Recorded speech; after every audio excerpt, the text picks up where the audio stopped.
Zero Foxtrot does not profess to share or promote the opinions and beliefs expressed by show host or guests. The Stay Zero podcast was created to provide a platform for servicemen and women to share their stories. Due to the nature of this podcast, sensitive topics will arise.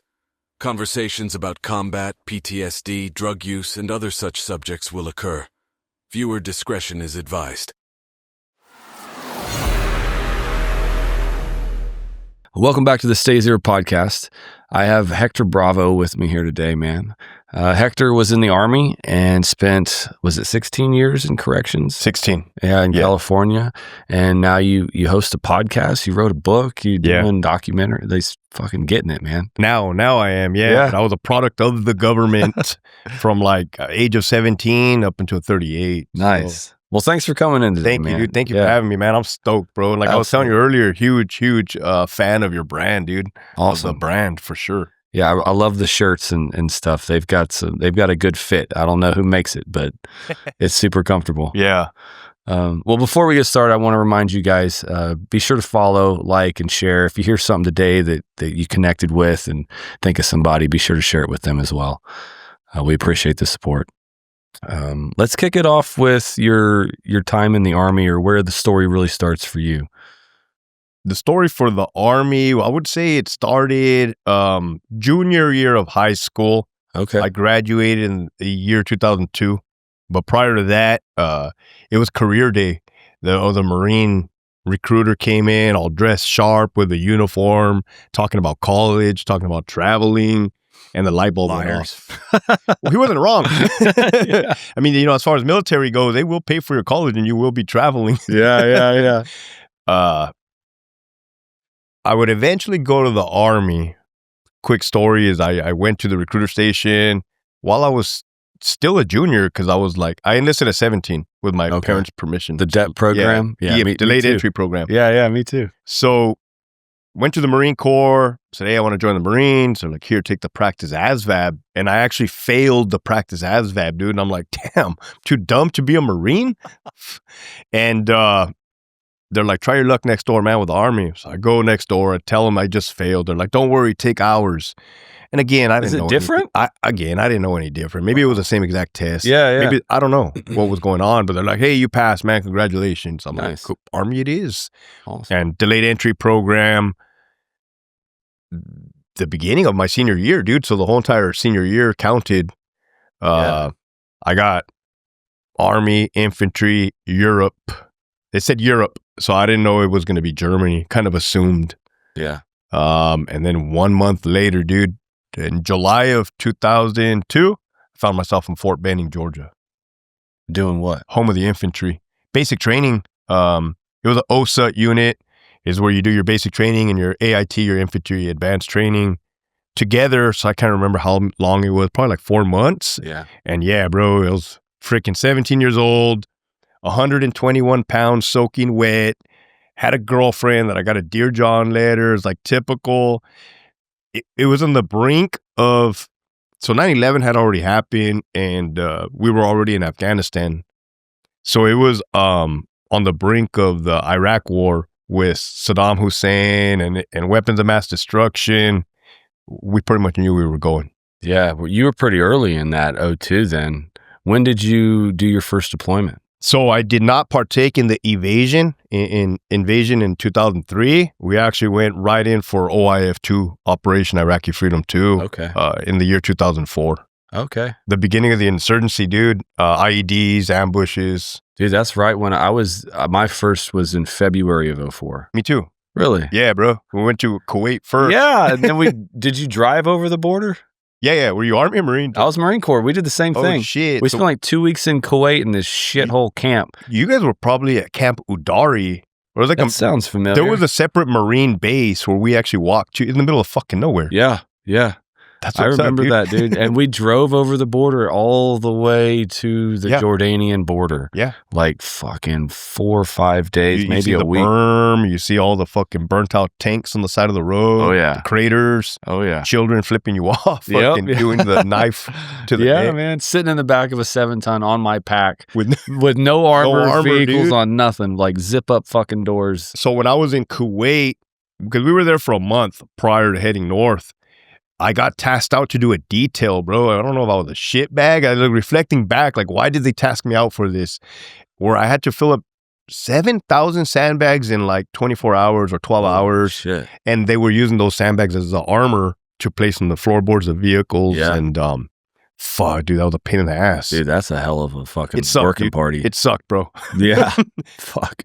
I remember, especially in Fallujah, they had a mandate that every time you went to the chow hall, you had to fill a couple of sandbags. I don't remember what it was. We didn't have to do that. I did hear about that, though. Yeah, that was constant. And it'd just be like a mountain of sandbags there and everybody getting in line and dudes trying to like skate out of it. And like, how do you skate out of it? Just go to the back of the line? Well, they just kind of mosey past and try to get in line. And then there's always like that one first sergeant's like, hey, you piece of shit. Yeah. Get the fuck back here. So we were fortunate enough to be able to go into the chow hall. I mean, disgusting and dirty and stinky, because I would hear later on in the deployment, you had to go in there with a clean uniform. Oh, yes. But our boots were disgusting, bro. They'd get all over us. We'd spend, I would spend usually a week or sometimes longer, but that was pretty average, living with the locals.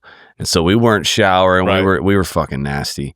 And we finally get to go back to Camp Fallujah where there was a chow hall, because otherwise we were eating MREs or like C-rats. They'd just bring out like food out. And so to go to the chow hall was a huge treat. And yeah, man. And we were nasty. Like we smelled like we were dirty as fuck. It was bad, bro. But it was also kind of like, hey, we're the ones that are really doing the shit. Correct. Right? Like, the fuck out of here. Exactly. Feed us. Yeah, it pisses you off. Totally, dude. Absolutely pissed me off. So what was your first deployment in Iraq like? Well, I only did a 13-month deployment. God. Unfortunately, right before we deployed, we got attached to a tanker battalion. So they were doing some weird Mickey Mouse stuff where they were making a company based out of one platoon of infantry, one platoon of combat engineers, one platoon of tankers, and kind of just mixing everybody together. But the tankers used and abused us the whole entire freaking year, dude. Yeah. Well, they just played Xbox the whole year. But what we were doing was everything, man. Traffic control checkpoints, route clearance, QRF, quick reaction force, raids on targets, capturing high-value targets, pulling guard on the camp around the towers, and then pulling guard within the camp on the targets that we captured, like in a little jail, homemade jail. Bro, you were a Marine in another uniform. That's all that was. Bro, it was fucking 24/7, 365. They worked us like dogs. Yeah. Just like that. Absolutely. No fucking rest for the wicked, dude. Not at all. Like, I remember thinking, and we only did 7-month deployments. Okay. And I'd watch you guys like, how in the fuck do they do another 6 months? Because at the end of 7, I was spent. Well, I did 13 months, and some of my friends have done like 15 and 18 months deployment. I look at that like, hell no, man. I don't know how, like, mentally, physically, I get why everyone gets a Dear John letter. Like, absolutely. No relationship can survive that, because back then we were still writing letters. But I think if I had the choice to do either two deployments of like 7 and 7 or one long stretch, I think personally I would rather do the one long stretch just to get it out of the way. Yeah. Instead of resetting. Yeah, I don't want no fucking Did they send pause. you home for 2 weeks? R&R.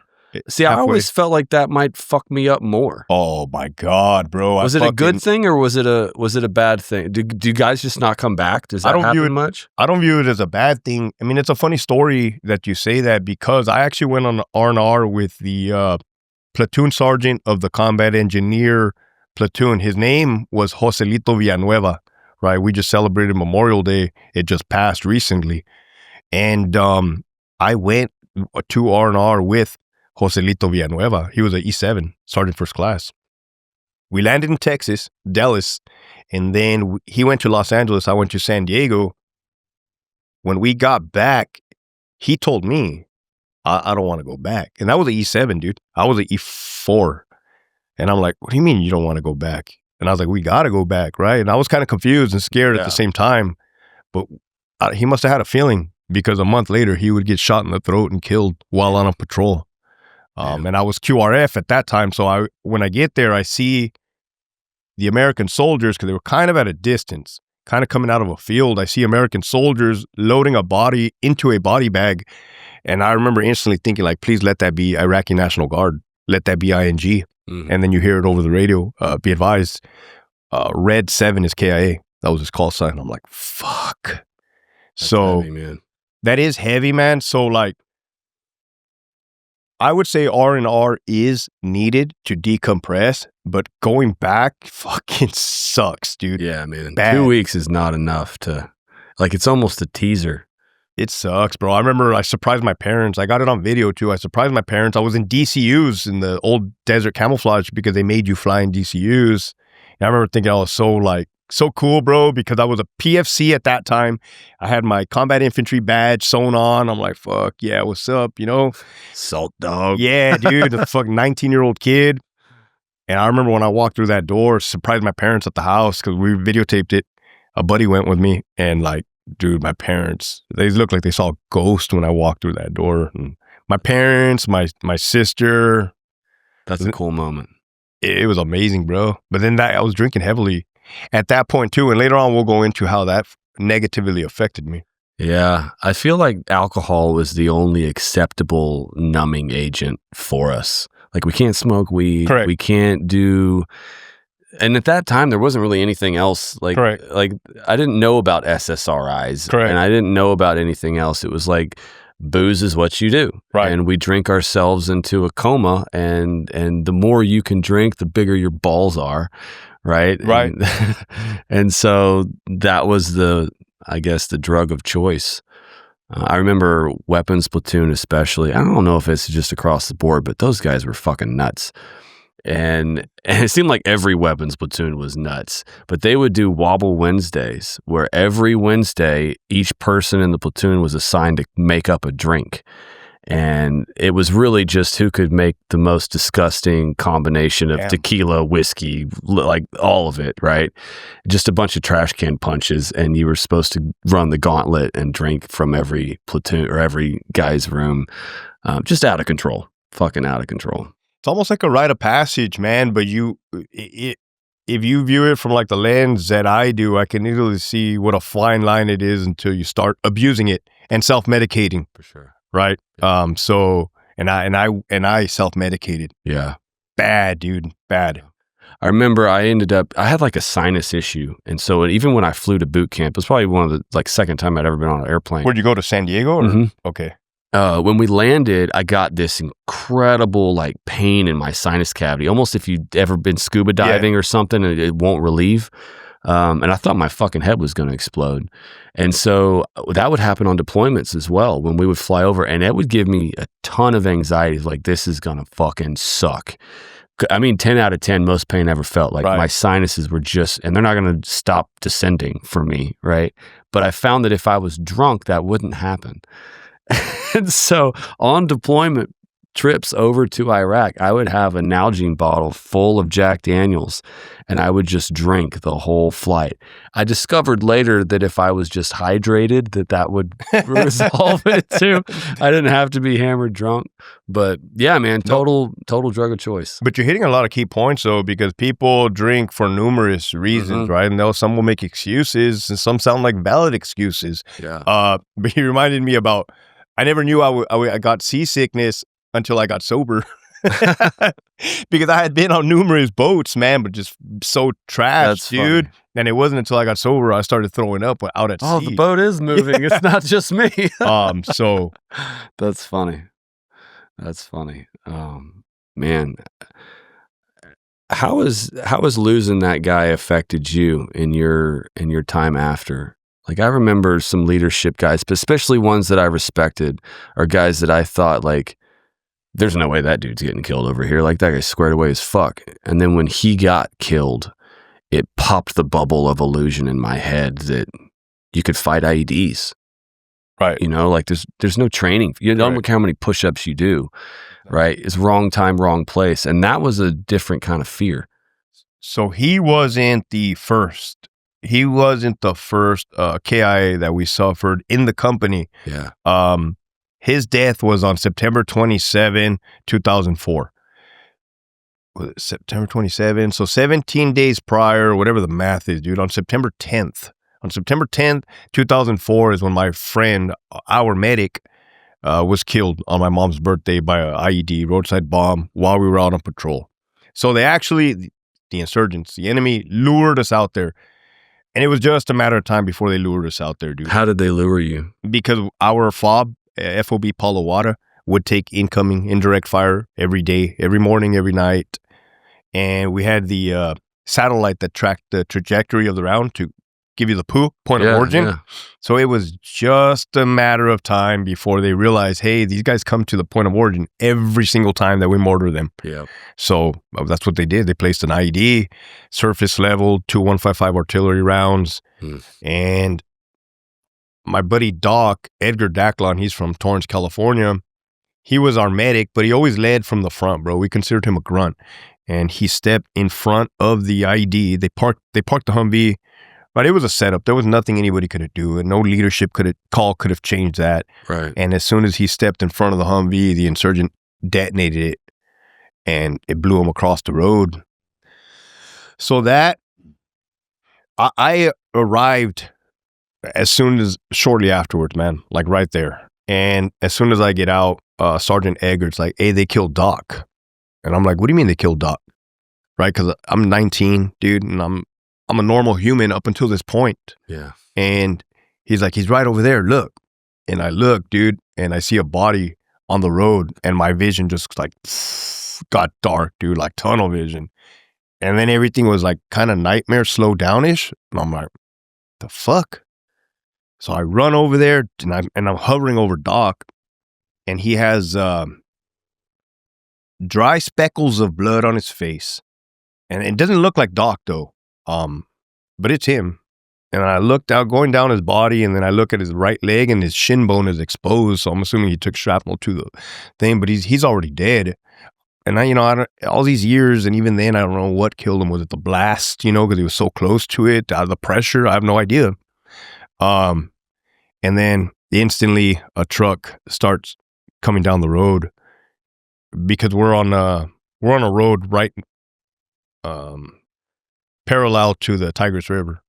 And my thought process is I didn't want no civilians to see my dead friend on the road, but also the fear of VBIDs, vehicle-borne IEDs, car bombs. They were starting to implement car bombs around that time frame.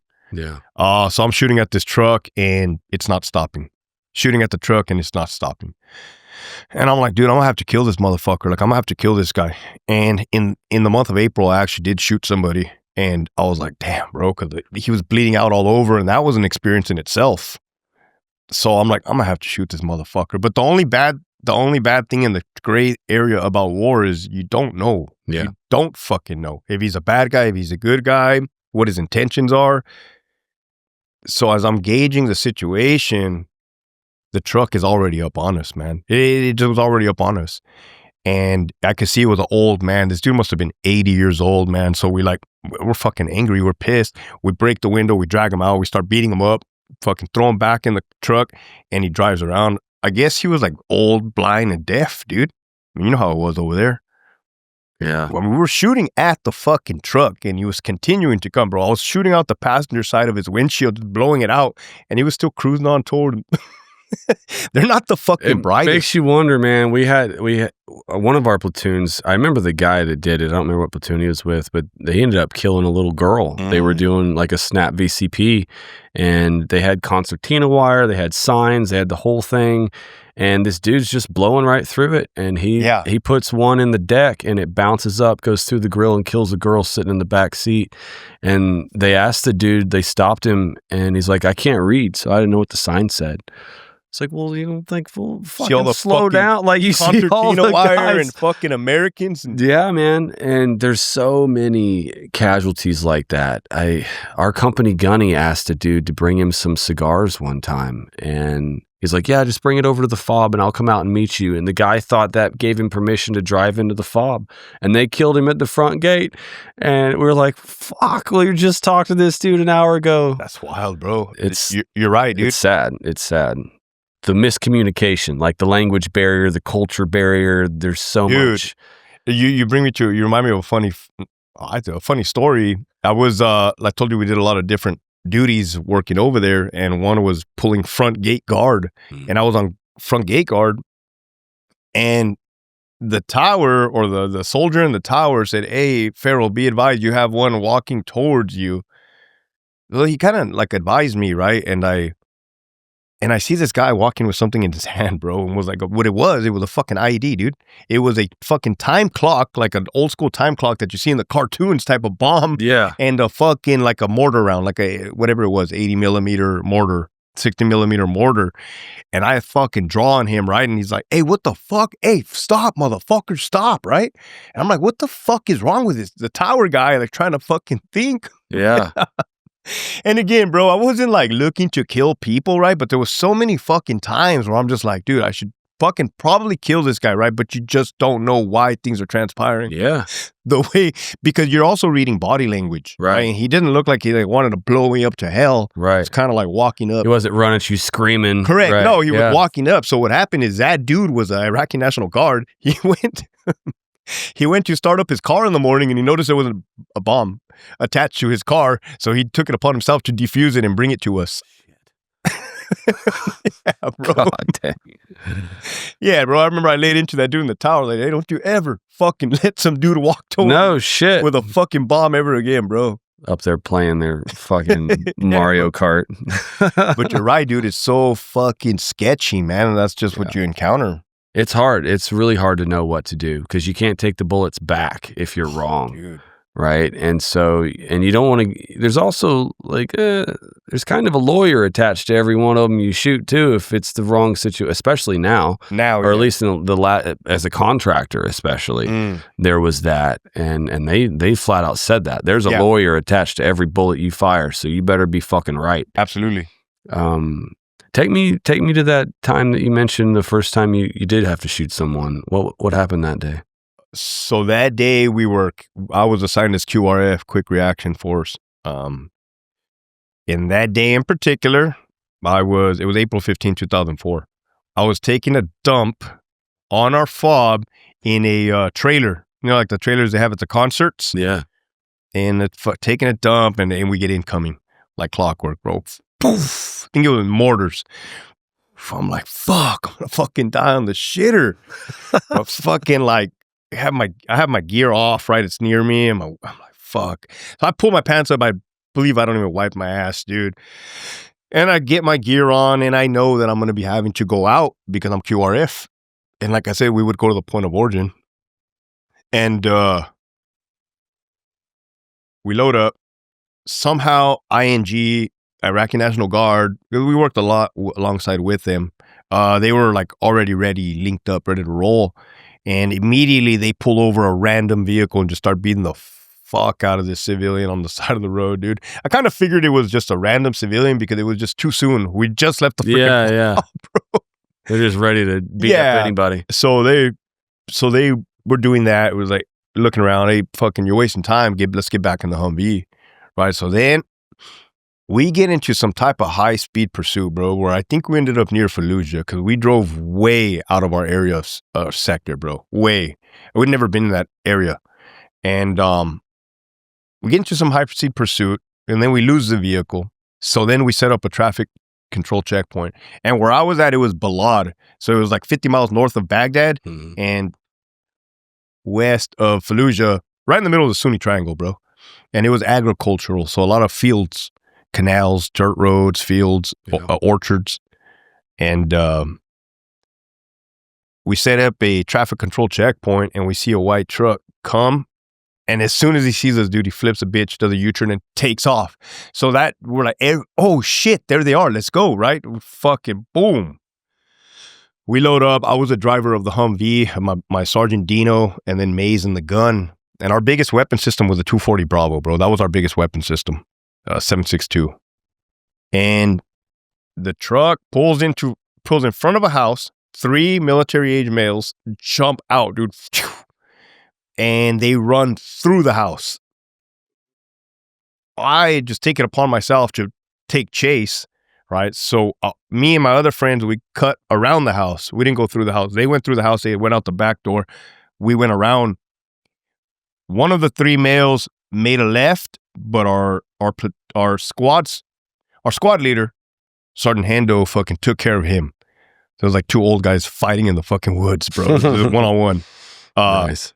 They were fucking fighting. So now it's two guys. We're chasing two guys, and it's me, Hinks, and Dino. And I'm like, hey, can we shoot warning shots? Because they were fucking gaining on us, bro. Like, I mean, they were gaining on us. Yeah, they didn't have no equipment. We had equipment. Totally. They were when I said that, they were probably like at 150 meters. So they were going. He's like, yeah, so we fucking boom, boom, boom, shoot over it, and these motherfuckers still keep running around. We're like, fuck, dude, who the fuck? Like, who are they, right? And why are they running? And we just got mortared, and we're still giving chase, and one of them just fucking turns to the left, and I just stop, dude, and just center mass, boom, boom. And then I see him skip the ground with his hand, but continue to run. By that time, the dude was 300 meters away, bro. The dude was fucking far. And I'm like, what the fuck? Hey, I shot him. They're like, let's go. So it just struck me as odd as that he kept running, right? Because it's not like the movies. Oh, yeah.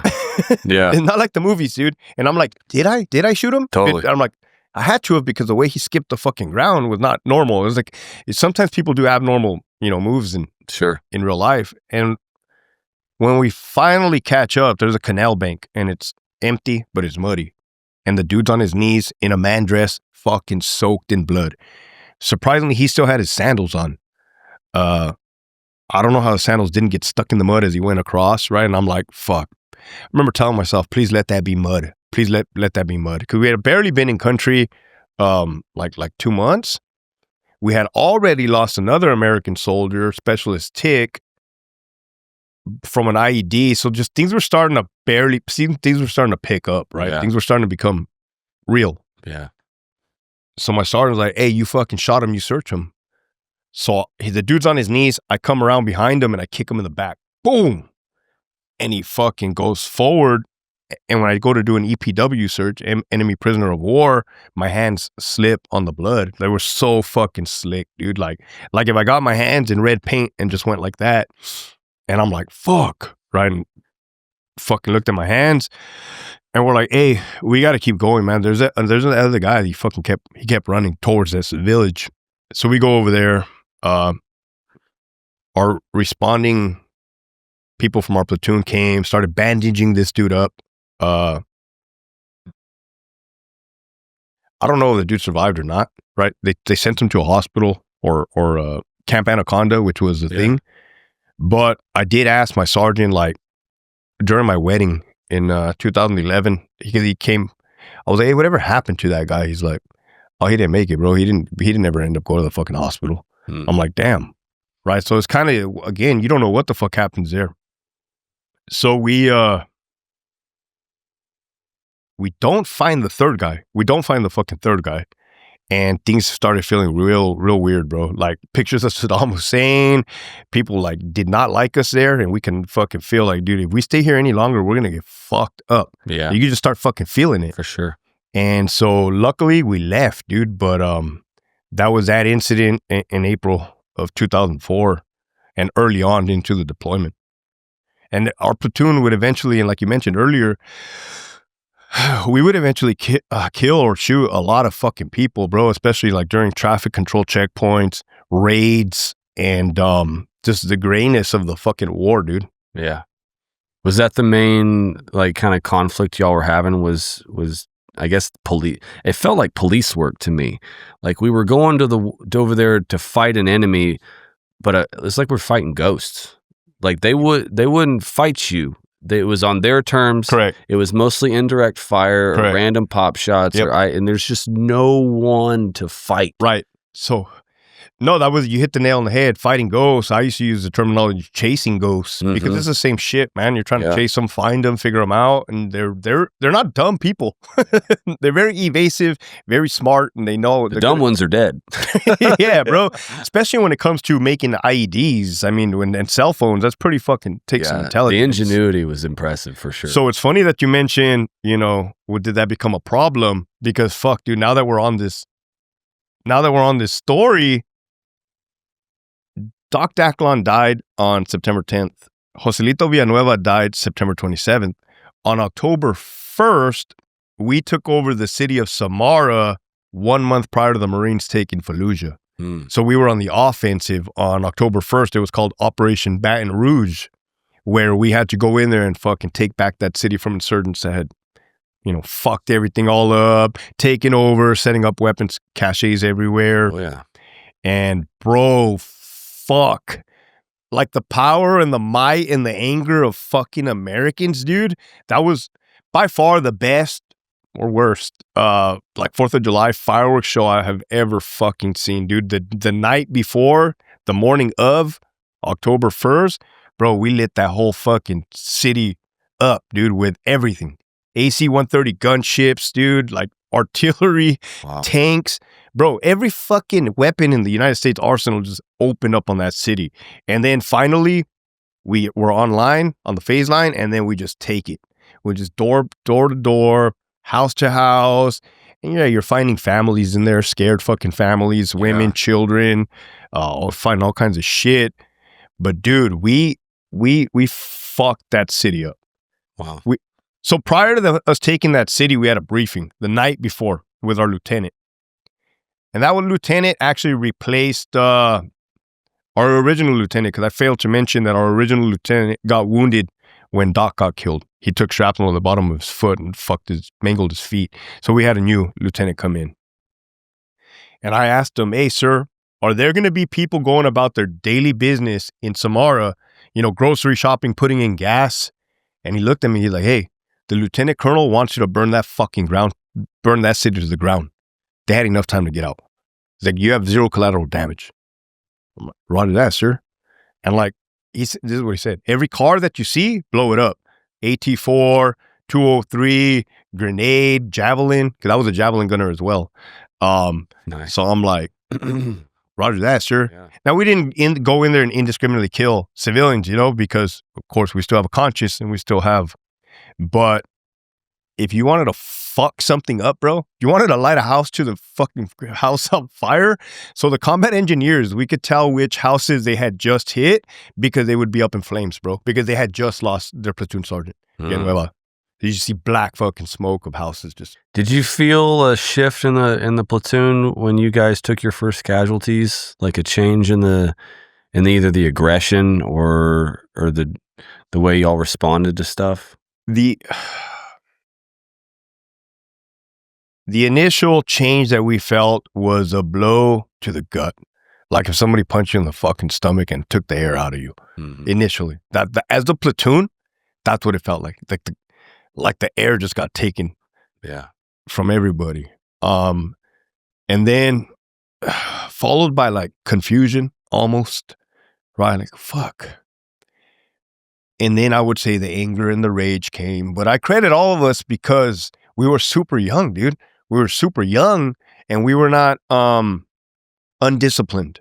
We were extremely disciplined, right? So the damage that we could have caused, we didn't, because it would have been, beneath us. For sure. But we felt it. It was surging through our fucking veins, dude. Yeah. Yeah, I felt that way too. I particularly a teammate of mine got hit, and I remember arguing with myself because I ran a sniper team. We went all over the place. Just the four of us. Is like, if I can see him, I can kill him. Right. And I knew exactly where he had been hurt, and they had thrown grenades at him at night.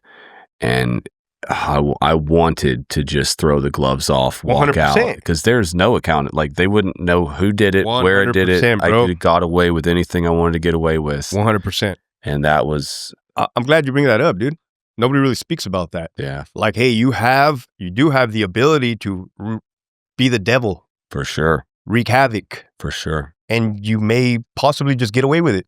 But mentally, physically, spiritually, will you get away with it? Probably not, Yeah. I listened to, I think it's Dan Carlin. It's from Martyr Made podcast. It's either, I think that's, or Daryl Cooper or Dan, one of the two. But he talks about, it was in Vietnam, the My Lai massacre. I just saw the documentary on that. The My Lai massacre. Yeah. And And he tells it from a perspective of first talking about all the shit that the platoon was dealing with. Okay. In trying Right. to fight the war and stepping on booby traps and the suspicion of the locals in the villages and losing their buddies or Right. getting kidnapped and finding your buddy tied to a tree with his dick cut off Correct. and his throat cut, and just that layer of rage Absolutely. that builds up. And it was relatable of how you could get to that point. So I am smart enough, like you are, to not judge those men. Yeah. Because you're right? And that doesn't make us better men because we refrain from doing that. I totally fucking get it. Oh, You yeah. get it. Me too. So Me too. yeah. As I was watching that documentary, I'm like, yeah, those are definitely, by definition, war crimes.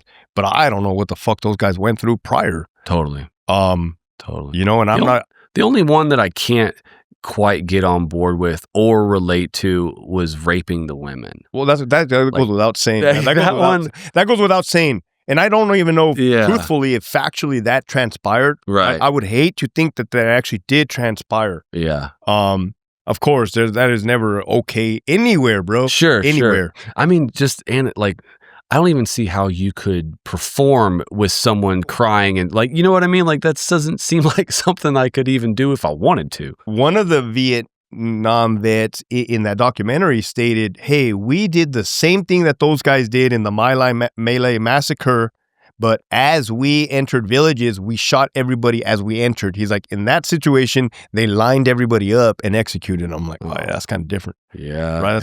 That's not in like the heat of a battle. Correct. That's definitely that's more like deliberate execution type of shit. And that would feel much darker than... I think so. I think there's levels to the game. Yeah, it's like deer hunting when it's off in a field, or if it comes up to pet it, right? You just pop it in the head. I think so. I think there's rules to the game, man, but that's the fucking ugliness and brutality of war. I do know that as Americans, we are a cut above the rest because we do not, we don't do what the Taliban does. We don't do what ISIS does. We don't decapitate motherfuckers. Yeah. With dull knives, particularly at like the PFC level or at that level within our military. Like, there's a lot of code. There's a lot of honor and standard. And I mean, when I hear shit that like the CIA does in Black Ops or whatever, like those guys probably done some fucked up shit. But like at the grunt level, there's still very much like the UCMJ is imposable, and like we took honor in what we were doing, and we really believed that we were there making a difference and fighting evil. Well, I feel a little lied to now, but like, dude, I'm a fucking 40-year-old man, dude. I understand I was telling this to my buddy earlier, that I have a clear understanding of government and politics now, more than I ever have. Me too. I mean, I see it for what it is, bird's eye view. Yeah. Right? Through experience, through social media, through research, through reading, through their own failed acts. I don't want to call them policies. And just working with the government as long as we have. Absolutely. We start to see like, you guys are full of shit. True. 100%. So, back in our day, they told us, you're going to go take over Iraq because Saddam Hussein is a bad man with weapons of mass destruction, and the people of Iraq want to be liberated. So you're a fucking naive, gullible. I'm Rambo. 18-year-old, 19-year-old kid. You just got done watching Black Hawk Down. We Were Soldiers, Saving Private Ryan. And you're like, oh, fuck yeah, let's go get it. Right? But then you get there and you're like, wait a minute. There is no weapons of mass destruction, as they describe.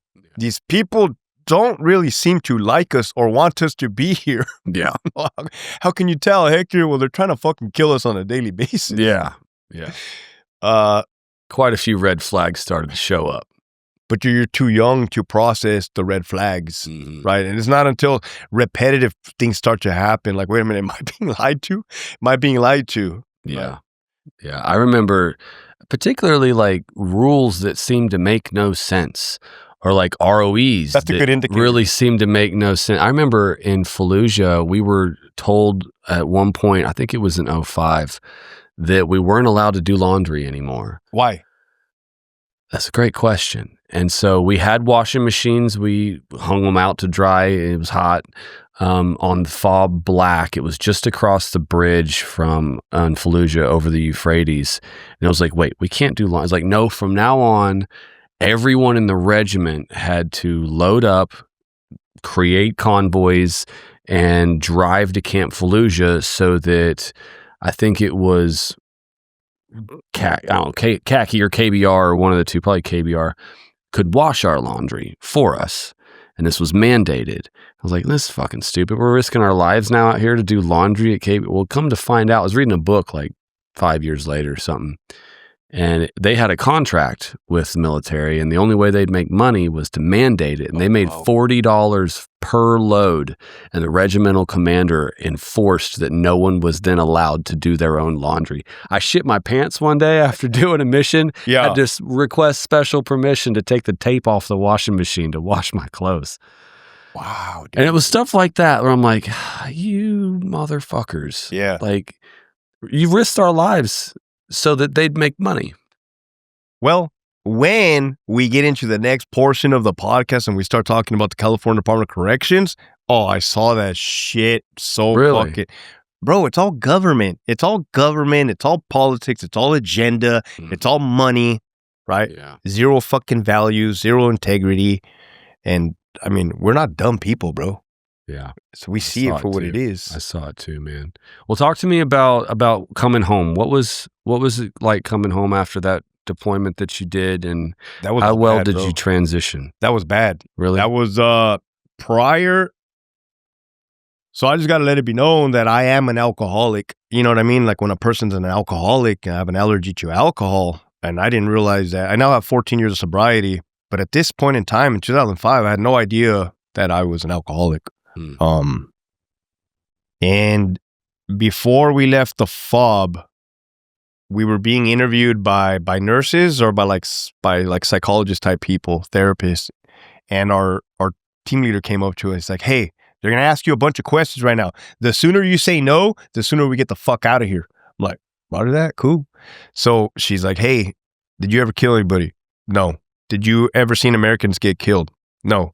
Did you ever see any civilians get killed? No. Did you ever see any enemy get killed? No. It's like, fucking no. Cool. You get out of here. Yep. So we all bounced, right? That was probably not a good idea. No, looking back in hindsight, but I know why people do it. It's because, one, we wanted to go home. Yep. That's one incentive. Number two, we don't want any bad paperwork in our file. And number three, I did have dreams and aspiration of being law enforcement when I got out. I did not want that popping up, right? So it's kind of a double-edged sword. Yeah. You really didn't know what they were going to do with the information. Correct. And I remembered that too. It was like, hey, anything you say yes to, this is going to take a whole lot longer. Facts. And you might not, and yeah, I didn't know. What are they going to, and there was also kind of a bravado to like, you know, do you have bad dreams? Like, no, I'm fine. Like everything we did was legit. Fuck them. You know, I'm hard as fucking woodpecker lips. You know? We think we are. Yeah, 100%. Bothers me. When did you notice that it started to bother you? When I noticed that it started to bother me was after that, we went to Germany for 1 week or a couple of days, and then we went on to a 30-day block leave of some sort. And as soon as my parents picked me up in San Diego, I was sitting in the back seat of their, I think, Nissan Sentra, and I start crying, dude. And I fucking start crying, and I'm like, fuck. Like, why am I crying? Fuck, right? And my dad's driving, my mom's there, and I'm just like, fuck. Like, I don't want them to see me. Like, what the fuck is going on right now? And I remember thinking, I'm not happy. I'm not happy that I'm here right now and that, you know, Doc didn't make it back, that Edgar didn't make it back. So that was that was one of the, in hindsight, looking back, that something wasn't right. Yeah. Survivor's guilt, PTSD. For sure, man. That exact fucking thing happened to me.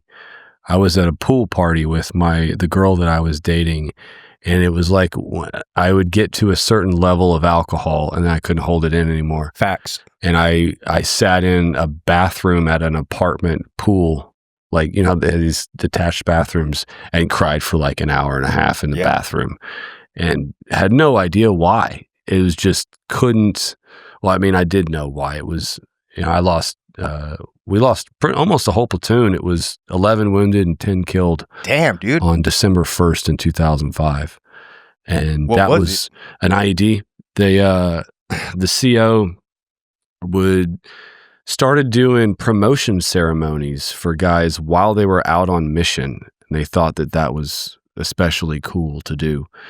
And they went out where a platoon was set up for the night to do like an OP, and they got everyone out in formation, but it was a location that they would use every week. There's no way, dude. Yeah. And I've talked about it on other episodes, but they got them all out in formation, and one of the guys stepped on a double stack of 155, and it killed half the platoon and wounded the other half.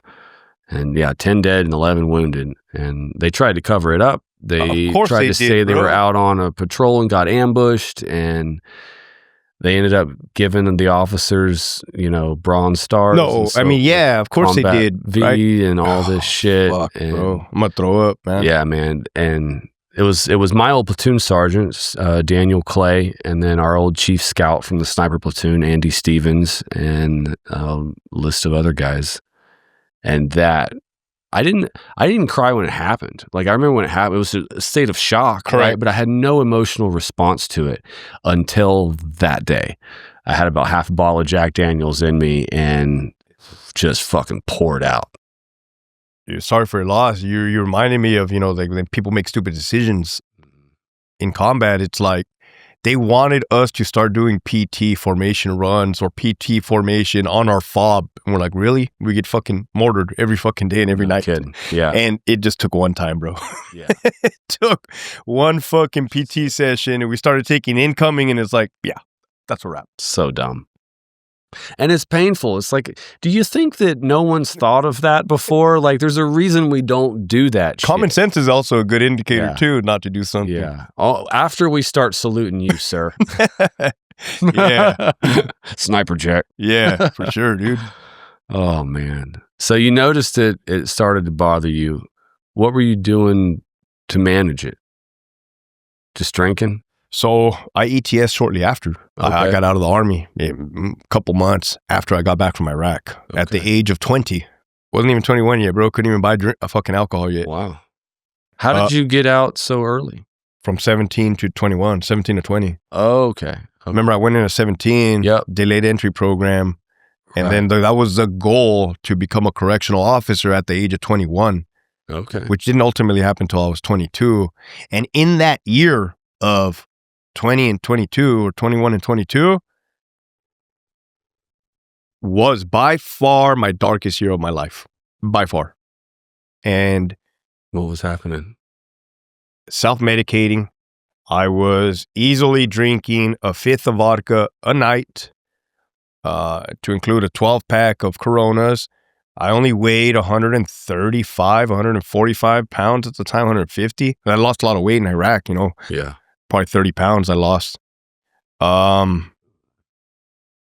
Sleeping around with women, bro, just fucking like promiscuous, reckless fucking behavior, drinking and driving. And then I got introduced to drugs. So I'm not going to say I got introduced to drugs because I started smoking weed in high school, but stopped for the Army. But then meth, dude, I would probably say the meth came before the cocaine. Really? Yeah. And what was that like? Hell. Really? Yeah. I mean, fuck, dude. Now that I have 14 years of sobriety, if I drink too much coffee, I feel it, right? I feel jittery and I can feel my body. I should not have been pumping fucking meth into my body, dude. Snorting it, smoking it. And the reason I did that is because I didn't want to live, dude. I didn't want to live. I didn't give a fuck if I died, right? I wasn't capable of killing myself, but I didn't want to live, man. I wanted to stop hurting my parents because they didn't like seeing me in the condition that I was in. I was getting drunk, rude, disrespectful with people. I was breaking girls' hearts. I was fucking a piece of shit, dude. Well, I say a piece of shit, right? But not to make excuses, because I do got to be held accountable for my actions. I was suffering from severe undiagnosed post-traumatic stress disorder, and alcoholism and substance abuse. And what was it like smoking meth, bro? Let me break it down to you what my what every day of my life in 2005 looked like. All right. I would wake up in the night, evening time to get ready to go out and party. So you're sleeping all day. Correct. Okay. Or isolating all day. Isolating in my room all day, not leaving because isolation, bro. Real isolation. Yeah. There's a difference between solitude because right now I live in a 1-bedroom apartment in solitude, bro, in peace of mind. You know what I mean? Yeah. But this was not that. And wake up in the evening, get dressed, go out with my friends, start drinking alcohol. Then I would do some coke, right? Everybody had it. I'm from the Imperial Valley, dude. It's a border town from Mexico, Mexicali. It's a big drug corridor, dude. Everybody has drugs. It's everywhere if you know where to look. Yeah. The coke would not put me as high as I would want to be. So then I'll start doing meth. And then it would fucking take me up too high. So then I'll start smoking weed to bring me back down while I'm still drinking, bro. So it was just a roller coaster from fucking hell for the whole entire year of 2005, dude. Bro, the guilt, the shame, the confusion, the nightmares, the fear, the unknown, right? Because if I say the word anxiety right now, I know the symptoms of anxiety. I didn't know what anxiety was, bro. I thought I was fucking dying, having a heart attack. Yeah. I ended up in jail. Really? Yeah. We stole some beer, did a beer run at a 7-Eleven right in front of a CHP, California Highway Patrol. Stopped us immediately. I thought they were going to release us, dude. I mean, it's just beer, bro. No, they processed us in. We were in there for a week, dude, and it fucking was not cool. Nowadays, you'd have to steal $901 worth of beer. I don't know if they bamboozled me or okey-doked me, man. But damn, 1 week, dude, and it fucking sucked, bro. One of the shitty feelings I had when I was in there was like, man, I fought for our freedom, and now my freedom has been taken away, you know, due to my doings, right? I'm never gonna play the fucking victim card, and that is something that I had to learn also because I've done a lot of growth and work to get where I'm at today. Yeah, was that sort of the pinnacle moment that turned it around for you? What would you say? Okay. So that was 2005, bro. Then I said that was the worst fucking year of my life. Yeah. In the year 2006, I would eventually become a correctional officer. Right? Passed everything. Went to the academy. I met my wife at that time. I would say she saved my life, dude. Looking back, no matter what has transpired of why people get put in people's lives, you know, it's almost like she saw somebody that was broken. And I was a correctional officer. I quit the drugs, right? Because, I mean, I'm smart enough to know you can't do drugs and be a peace officer, right? So it's definitely hard. Well, it's illegal. It's illegal. So I quit the drugs, but I was still drinking. And what I was telling myself is like, I don't have a drinking problem, right? Because did I have a drinking problem? 100%. But what I was telling myself, like, everybody else drinks. I'm drinking just like everybody else. Yeah. But like how you stated earlier is that everything came out when I drank. And my wife got the brunt of that. So for the first 3 years of our relationship, all the way to year 2010, I totaled my truck, bro. I had a badass Tundra that I bought when I got back from Iraq. It was my baby, bro. It was like my trophy. And I totaled that motherfucker going 80 miles per hour, dude. I should have died. Like, that's the thing is all my 9 lives have been used up, dude. Like in Iraq and outside of Iraq. Like, I've been so close to dying where I should have died. Yeah. And I didn't for some odd reason, which I always questioned, but I don't question it anymore. I kind of figured out what my purpose in life is. Really? Yeah. What is it? It's to share the message, bro. It's to spread the message of hope and strength, hope, and experience, and to guide people. I like that. To guide people, you know, away from the darkness, dude. Because I've fucking been there. It sucks, bro. It's fucking bad, dude. Yeah, I think there's a lot of purpose in those of us that have been through that fire, turning around and helping others. But I never knew that. I just thought, how much bad fucking luck do I have? Holy shit, God, why do you hate me? You know, like, fuck, dude, how much motherfucking more can I endure? Yeah. No? Because I mentioned the 2 friends that were killed on our deployment, but in total, I've lost 9 throughout that were in my platoon over the years of them deploying and getting killed in action. So every time one of those dudes got killed and I got the news, it was just another fucking blow, dude. Another blow. Boom. Boom. Right? Just like breaking me down. So the final moment, my bottom was in 2010 when I totaled my truck. As a matter of fact, my wife had invited me to her friend's wedding, and I said, nah, I can't make it. I got to work. But in reality, I called in sick and I went out to go drink. And that's when I totaled the fucking car and the cops were looking for me. I fled the scene and my wife was like, what the fuck? You said you couldn't go to this wedding with me, but here you, what? Like, she was done, dude. She was done. My dad was done and my job was done. They were fucking done with me, bro. And I felt it. I felt it, dude. And my dad told me, because this happened in El Centro in the Imperial Valley, which is about 100 miles east of San Diego. And the closest VA hospital was San Diego, La Jolla. My dad tells me, I'm going to drive your ass to La Jolla. I'm going to drop your fucking ass off at the VA hospital. You're never going to call me again. I'm not your dad. You're not my son. You're their fucking problem now. And dude, I was like, fuck. That's heavy. Bro, fuck, dude. I remember being on my knees crying, like, why can't I die? Why can't I die? Like, what the fuck kind of curse do I have? And then I went to the VA hospital in La Jolla in the emergency room, and thank God, bro, my dad didn't leave. I think everything has happened in my life the way it was supposed to happen, right? Thank God he didn't leave me, because if he would have left me, I would have just left, bro. I would have just walked away, got on a bus, and fucking left, right? Because I was in fear. Mm-hmm. He walks me to the emergency room. I tell the lady behind the counter, hey, ma'am, I need help. She's like, what's wrong, honey? And I'm like, I don't know. Every time I drink, bad things happen. I have these thoughts. They're not good. And she's like, have a seat. We'll help you right now. Were you afraid to ask for help? Bro, that was the hardest fucking thing I've ever done. Why do you think that was? Numerous reasons. I'm Mexican, so we got that machismo shit, right? Machismo shit, stubborn. On my own fucking doings, the consensus of that if people ask for help, they're weak. Well, that's a myth. To me, that's a myth. That's 100% a myth. Yeah. The ego, the ego of thinking, I don't need help. I can do this. It's beneath me to ask for help. So there was just so much. I've always said this, bro. The most courageous thing I've ever done in life was ask for help. Yeah. And that moment saved my fucking life, dude. That fucking moment right there.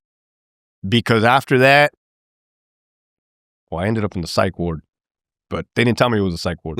What did they tell you? They said, hey, you would be great upstairs. You'd be a great candidate upstairs for our program. There's a lot of people like you and they'll help you up there. I'm like, well, yeah, that's what I'm here for. Well, he's padding on the walls. Oh, bro, I fucking get up there. I get in a gown, a hospital gown, and then in a wheelchair. And I'm like, really? Right? I mean, it's obvious when people are suffering from fucking mental illness, like talking to themselves and episodes of paranoia or psychosis, right? So I'm just like, fuck. But it was voluntary, right? It wasn't involuntary hold of any sort, but I'm just like, my job's gonna fucking fire me. My dad fucking has had enough of me. My wife is about to leave me. She was my fiance at the time. I'm like, dude, this is it. This is it. So I'm sitting on the hospital bed in the psych ward and I tell myself like, this is where my alcoholism has led me. This is where beer has led me, right? Because I didn't know what was happening with me. I didn't know if it was, I refused to believe it was the alcohol. I really did. I wanted to say it was my experiences in Iraq, which would be the PTSD. But the reality is I'm an alcoholic and I was fucking suffering from severe post-traumatic stress disorder. And there was little cards that they want you to fill out if you're interested in church services, Alcoholics Anonymous. And then I tell myself, well, I think I might have a problem with alcohol, right? I'll check the block. So I check it and I give it. And then the next day they're like, hey, Hector, come to this other room. There's an AA meeting. fuck, I'm not going anywhere, bro. The doors are locked. Yeah. So I go, and that was my first AA meeting in the psych ward, and the dude talking, said my story, bro. He had 12 years of sobriety at the time. And I'm like, oh, fuck. Thank God I'm not the only motherfucker like this, right? Because I thought I was the only person like this. Like, yeah, I think that's common. A lot of times we feel like we're the only ones going through what we're going through. Facts. And there couldn't be anything farther from the truth. Correct. What was AA like? How does that, is it like a group discussion session? If someone needed to go to AA tomorrow, how would you describe it to them? Well, this is what I would say. Like a Vietnam veteran told me in AA. He said, Hector, AA is for people that want it, not for people that need it, which is 100% fact, bro. Because had AA been introduced to me any sooner that it had been introduced to me, it would not have worked for me, right? That's not to say that AA doesn't work. What I'm saying is when you are willing, when you are fucking broken and beaten down to the end of the earth and you're willing to stop drinking, there is a program to help you stop drinking. And it's worked for me, and it's worked for countless others. It's worked for me for 14 years straight.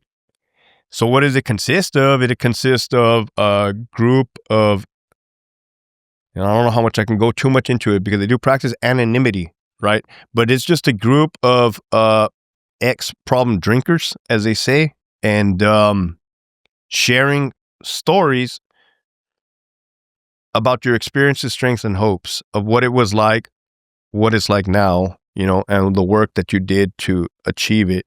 I can easily compare it to being in the military and having that brotherhood. The brotherhood of like, fuck, if all 6 of us got to go hike 100 miles, let's go do it, right? But it's all of us, we're all going to go do it. As opposed if you're one person, they tell you go hike 100 miles, it's going to suck, bro. Yeah. It's going to fucking suck. You might not even far. Yeah, you might not even finish. Who knows? But with the 6 people, you guys are going to grind it the fuck out. That's what the feeling that I get of AA. And there's 12 steps, right? There's 12 steps. The program is Alcoholics Anonymous, and they're all there in each step for a reason. They're all important. There's a lot of things that are suggested. And that's what I like about Alcoholics Anonymous is that they're just suggestions, right? Because I fucking hate authority. So if anybody ever said like, hey, you need to do this, I'm like, fuck you, you do it, right? Or like, why do I got to do this shit? But it's all like, hey, this is a suggestion. Cool, I'll rock with your suggestion, bro. But it works. I literally saw my wife in my head turn and look at me when you said that. Like, oh. Bro, yeah, I'm the same way, man. I don't know if it's from the military, but just like an aversion to being dictated of what I'm going to do. It's like, fuck you. I'm going to do what I want to do. I blame my mom, bro. I think I have mommy issues, dude. Honestly, it's just, I think Was she hard on you? Yeah, bro. I couldn't even watch Beavis and Butthead. No, I couldn't either. I couldn't watch The Simpsons, Beavis and Butthead, all of those. Bro. I wasn't allowed to watch that shit. I couldn't watch Beavis and Butthead, dude. That's funny. It was just, the more she tried to clamp down on me, the more I had to break away. And that's just in anything, dude. It's almost like, hey, give me my freedom. I promise you I won't fuck it up. And I'm not intentionally going to fuck some shit up. Yeah. I'm going to test my left and right lateral limits some, but correct. Yeah, I'm not trying to sabotage my life. But when I'm given what feels like arbitrary rules, I'm like, well, you're going to have to justify that to me, right? And I have a 6-year-old daughter now, bro, and I fucking absolutely take that into consideration, bro. I 100% am like, hey, if I'm going to tell her something, it's going to be for a reason. Yeah. And realistically. I try to not lie to my son when he says things. And sometimes he's 7 now. And so like some of those conversations get kind of like, he got in trouble a couple of weeks ago for calling some kid at school gay. Did? Yeah. And I was like, where did you hear that? And he's like, you wouldn't understand it, Dad. You don't know what that means. And I was like, well, that's what he said? Yeah. like, listen, kid, there ain't a word you've heard in this world that I don't know what means, but I'm curious to know what you think it means, you know? Right. And so there's definitely been some conversations that my mom wouldn't have had with me, right? Dude, she was very straight-laced, and like sex wasn't a conversation we ever had. Correct. Dude, I get into this conversation with a lot of different people, but it's all the same to me. Like, I feel like this generation of parents, like you and I and those like us, we are more communicative to our children. Like, way more communicative than our parents were to us. But and then in the same sentence, I say that I don't knock our parents for being the way they were, because I'm sure it was a step up from what the parenting they got. For sure. For sure. There's a progression all the way. And like we're each kind of trying to be aware and conscious to do better. And once you become aware, that's a huge step. Because I don't know how aware, I know my mom was. I don't think my dad was particularly aware of what he was doing and maybe the outcome of his, hey, kids are seen, not heard, right? Or like every almost engagement was mostly disciplinary. Correct. Like I engaged. Dude. Yeah. It's like, you're right. No praising, mostly like, hey, whenever I see you, I'm getting the ass whooped. Right. Like if I heard from him, it's because I fucked up. Correct. So I just avoided his ass. Yeah. And again, I don't blame, my dad was a great father. You know what I mean? Yeah. But I definitely make sure to tell my daughter, like, I'm proud of you. Mm-hmm. I appreciate you, and daily I do. Yeah. Just so she can't fucking say, well, you never said you loved me. Yeah. Dude, I'm with you, man. Yeah. How do you discipline your daughter? Not by being physical. Number one, not by being physical. Number two, I have been blessed that she's 6, gonna be 7. She has not done anything to me be concerned of. You know what I mean? Yeah. So she was well behaved. That's good. How do I discipline her is by getting a stern voice. Just change the tone. Just change the tone, dude. That's awesome. Or giving her a look, which is also, and then I start to think, like, is any of them better or worse than the other? Like, is this psychological warfare that I'm projecting onto my daughter? Right. But I think she gets it. For sure. That's good. I mean, if she's not overtly challenging it and will respond to a change in tone, like that's perfect. It's not bad. I tell my kid all the time, is like, if I can just talk to you, that's all I want to do, man. Yeah, you're right. We don't have to discipline. She's very responsive to the communication. Awesome. That's awesome. I've told him and my wife, I was like, he chooses the level of the progression of violent. I mean, I don't want to use that like word, but law enforcement, bro. Yeah. I'm gonna take it as far as you fucking want to take it. And I'm gonna go there. Like, I stop when you respond appropriately, And so, like, I hate spanking, but I have done it a couple of times. And the last time, like, I was like, I don't want to whoop his ass, right. But I don't know what else to do. And so I walked out there and just a light bulb came in my head, and I have like a barbecue spatula that I think I whooped him with it once, and I laid it on the table, and he's just in tears already. Right. And I was like, we can do the spanking or you can thrash. And he's like, what does that mean? I was like, you work out until I'm tired. Yeah. And he's like, oh, I'll do that. He thought I was going to work out with him. He's like he's like, how are you going to get tired? I was like, you picked up on that. Right. And so that was a good one. And then at the end of it, like, I always try to circle back and like reconnect somehow.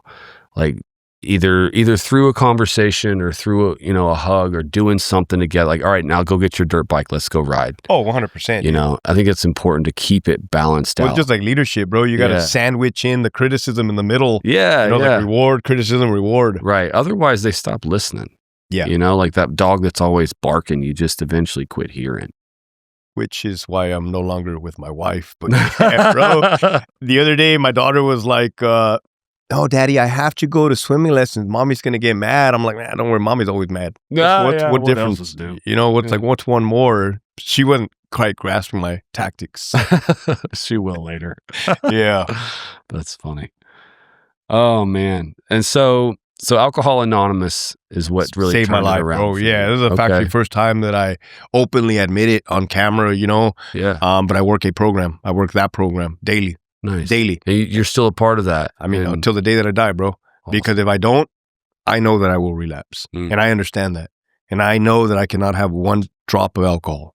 Okay. Because I know what will happen. Yeah. I've tried it before, bro, in the past. Yeah. I've tried to quit on my own. See if you could just social drink. It's not possible. Okay. With me or people like me. Yeah. Yeah. Nice. Well, it's good to know. Self-awareness, right? 100%, dude. Yeah. Okay. And so So you didn't lose your job with corrections then, right? Because Thank God. No, bro. They fucking threw me a bone. The warden at that time, shout out to him. You know, I'm very grateful for him. He took a risk on me, and he said, Hector can go to rehab. It was a 28-day inpatient rehab at the VA, back to back, bro. Right after I got out of the psych ward, right into the rehab. And he said, we'll make it look like he's in vacation so nobody suspects anything. And I completed a 28-day inpatient rehab, bro. But also it was called they had a SAMI group, substance abuse and mental illness. So in 2010 is when I asked for help and I started to seek treatment for my alcoholism and PTSD, bro. And dude, it sucked, bro. The reason I say it sucked is because it was raw. It was raw. I had to address, unpack, dissect everything that happened in Iraq to include some of those incidents that I spoke on earlier. And that's how I'm able to speak on them, you know, without breaking down bawling, because I used to fucking cry. It used to devastate me before because of the bearing. And I learned about emotions, bro. Emotions, happy, sadness, because as you know, I transformed all of my emotions into rage and anger in order to survive. I think the military almost promoted that a little bit. It was like, especially at least for us in the Marine Corps, like the more you flew off the handle and acted like a psychopath, it was like, damn, that dude don't fuck around, you know? But there's nothing to do with that as a civilian. Nah, there's not. I mean, no, there's not. Nothing constructive, right? Correct. You would have to, because I try to think like, okay, like maybe trying to do social media now, but you would have to get the help. You would have to identify the fucking problem first. For sure. But that aggression will still be inside of you, but you just have to channel it somewhere else. And you have to know how. Yeah. Did you find another way to channel it? I mean, if you look at what I do today, you know, in today's day and age, I just help people. Selfless. That's another thing that the program teaches you, how to be selfless versus selfish. Mm-hmm. And it's very rewarding, bro, in more ways than one. Yeah. What are some of the ways that you're selfless? Oh, dude, I'll help out anybody. Like, you know, I have a lot of experiences in life, right? So people ask me all the time, different various questions. Hey, I'm separating from my spouse. What do I do? You know, my baby mama's doing this. What do I do? I'm about to lose my job. You know, I have a drinking problem. What can I do? And I'm just like, I've been there. Easily, bro. I've been there and back. I like, you know, and that's where I said I feel that purpose. Like I can guide you. Yeah. Do you feel like podcasting has kind of opened that door? To me, podcasting is 2025. What I mean is, this is it, bro. You know, I was telling my friend in the lobby, like, dude, people, the average civilians hate mainstream media news. Mm-hmm. They don't really go to the movies anymore because Hollywood went woke. Yeah. Podcast is where it's at, bro. And there's a niche for everybody. And it's tailored to, I mean, fuck, the education you can get alone, dude. The life experience you can get alone from the people that speak on podcasts. Yeah. It also feels less filtered. It's raw. Or like you can listen to someone long enough to tell if they're full of shit or not. 100. Oh, and you know, which is funny, and we don't have to go into politics, but Gavin Newsom just started up his own podcast in California, apparently. Yeah. But I see it for what it is. I'm like, oh, this dude realized what's happening, and he's trying to join in and or combat it, but he doesn't have that realism. Right. You can see right through it, dude. Yeah. The authenticity ain't there. No, and that'll count against him. For sure. That's funny. Yeah, I heard Joe talking about that the other day.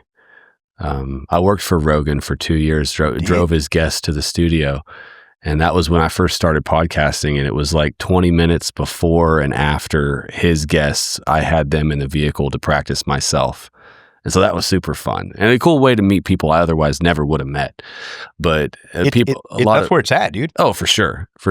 And it was like he's had over 2,000 episodes. And what's weird about it, at least he'll say, like, it feels like people seem to know me, but I don't know them. It's like, well, they do know you, man. Right. Like, you can't bullshit that. 4 hours a day, 5 days a week, right, sitting in that studio, just thinking your mind. You're not going to maintain a persona for that. And I don't think he would try anyway, but I think that's why, you know, podcasting for information, for entertainment, but also because of most of our connection these days is digital.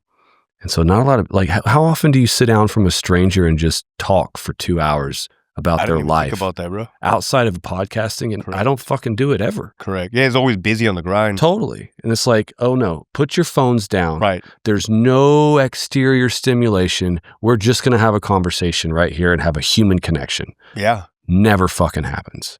This shit fills my cup for like the month. And then I get to go do it again. And I didn't really. It's therapeutic. I really didn't even put that much thought process into it. I almost took that part for granted until you just said like how awesome it is to podcast, dude, or to be able to experience this. Absolutely, man. It's a total blessing. And everyone that like comes to me and it's like, I've been thinking about just fucking do it, man. Who cares if no one listens to it? Yeah. Do it. You will benefit as a human, as a communicator, just being forced to stop and articulate and think about the way you feel about shit. Like, it's going to help. So a lot of people hit me up like, oh, heck, Hector, I'm nervous to come out on your podcast, or like, I've never done one before. I'm just like, hey, just do it, be yourself, and you're going to enjoy it. And it goes back to me, dude. This Hector that you're seeing right now is not the 2005 Hector. Yeah. Bro, my first AA meeting, I couldn't speak, bro, because of the lump in my fucking throat. You know, people wonder like how, damn, Hector, you're so good at public speaking. Bro, it's through fucking AA, dude. It's from sharing my story. It's from like, and again, I feel that God put everything in my life as planned. You know, what's hilarious is one of the first realizations that, because this was the first time I had 2 other podcasts before I started working for Zero Foxtrot. And this is the first one that's ever had cameras involved. I was like, oh, fuck. Right. Like, and look good, bro. And so one of the first realizations that I picked up on was Bill Maher came out of Joe Rogan's studio nervous that he didn't sound like a fucking idiot. Like asking, did you hear what we talked about here? Did you hear that? Did that sound okay? Fuck. Howie Mandel. Like all of these guys would come out of Rogan's studio or go in just nervous anxiety because they were on that show, obviously, but it didn't matter how famous they were. Almost every one of them, when they got done, had that like emotional release, that dump from having been nervous to talk on that show with him. And I was like, fuck me. Everybody feels it. It's normal, bro. Everybody feels it. It's normal human emotion. I mean, I felt it right before. I was like, totally, I was just going to tell you, like, bro, I got a little bit of jitters, not too much, but I feel it. I was like, but it's repetition. For sure. Of just grinding it out. For sure. And I realized like I can let that go whenever I'm ready. Like, just fucking be real. And you're going to say dumb shit. It's okay. But yeah. Like, I do it every time. Everybody says dumb shit. You Totally. know what I mean? Like, it's people want real, bro. Yeah. And the internet's fucking savage. And the veteran community especially. I'm sure you've dealt with it, man. I love memes, bro. I love memes. It's like it's probably one of my pastimes, just laughing. Oh, man. They're ruthless, bro. The internet is undefeated. Yeah. And what kills me the most is when I get accused of lying. It's like, do you think that I would just make some shit up knowing that you motherfuckers are on the other side of it? Like, I know I'm going to be audited 100%. And so I'm not making nothing up, man. That is probably, for me, one of the bigger challenges is the trolls and the accusations. Yeah. Even though it shouldn't be, and I shouldn't allow How do you handle it? What do you do? Oh, I block them. Just not read it. I block them. Block them. I'll just block them. Yeah, and I blocked a lot of people. My mom's blocked, bro. She's blocked. She's been blocked on Instagram. Your mom's trolling you? She has told me one time, like, why don't you just grow up? On one of my posts, when I initially came out and did this social media stuff, I'm like, oh yeah, I can't have this. Because she was against me quitting, right? My dad was against me quitting. But they were just old Talking about law enforcement? Yeah, my career in the prison guard. Okay. But they just didn't see the plan. They didn't see the vision. They didn't see, and I don't expect them to, but what you're not going to do is insert yourself into what I'm doing and affect the ability to provide for my daughter. For sure. And she's blocked, not because I hate her, because I don't. I love my mom to death. Mm-hmm. But and this is something that people or entrepreneurs struggle with, is that you're going to see it's your closest friends and your closest family members that are not against you, and not because they hate you or want you to fail, is because they're scared. They're scared. Either that you're going to prove them wrong or that you're going to fail. But yeah, that's been unusual for me as well. After Naked and Afraid, it was like an obvious change in some relationships. I was like, it's a fucking reality show. Like, I was on TV for 5 minutes, right? Like, I'm not a different person, right? But yeah, it was a weird shift, and it sucks. I try not to read the shit, but sometimes it's entertaining and hard not to get sucked into talking shit because it's just fun to do. That's one of the things I miss about being in the Marine Corps, is just talking shit sometimes. I know, but sometimes I'm not in the mood, bro. I'm often not in the mood because I'm so focused, like laser focused, bro, that I like if I could live my life positive, sunshines and rainbows, I would and I could. Yeah. But not when you got like these distractions, bro. I call them demons. Yeah, like, it's definitely not healthy. Demon. Yeah. It's definitely not healthy. But I did enjoy the back and forth banter of like the witty shit that guys could come up with, that like the things that I'd never hear before. And dudes are fucking funny. Because I'm on YouTube and I joke with people or I joke about people, and I welcome people joking about me. But what I don't tolerate is disrespect, and I'm able to identify the disrespect fairly easy. Yeah, for sure. So yeah, I clown myself all the time, bro. It's funny. Yeah, you can certainly tell when they're turds just trying to pick a fight, correct, or they're poking fun.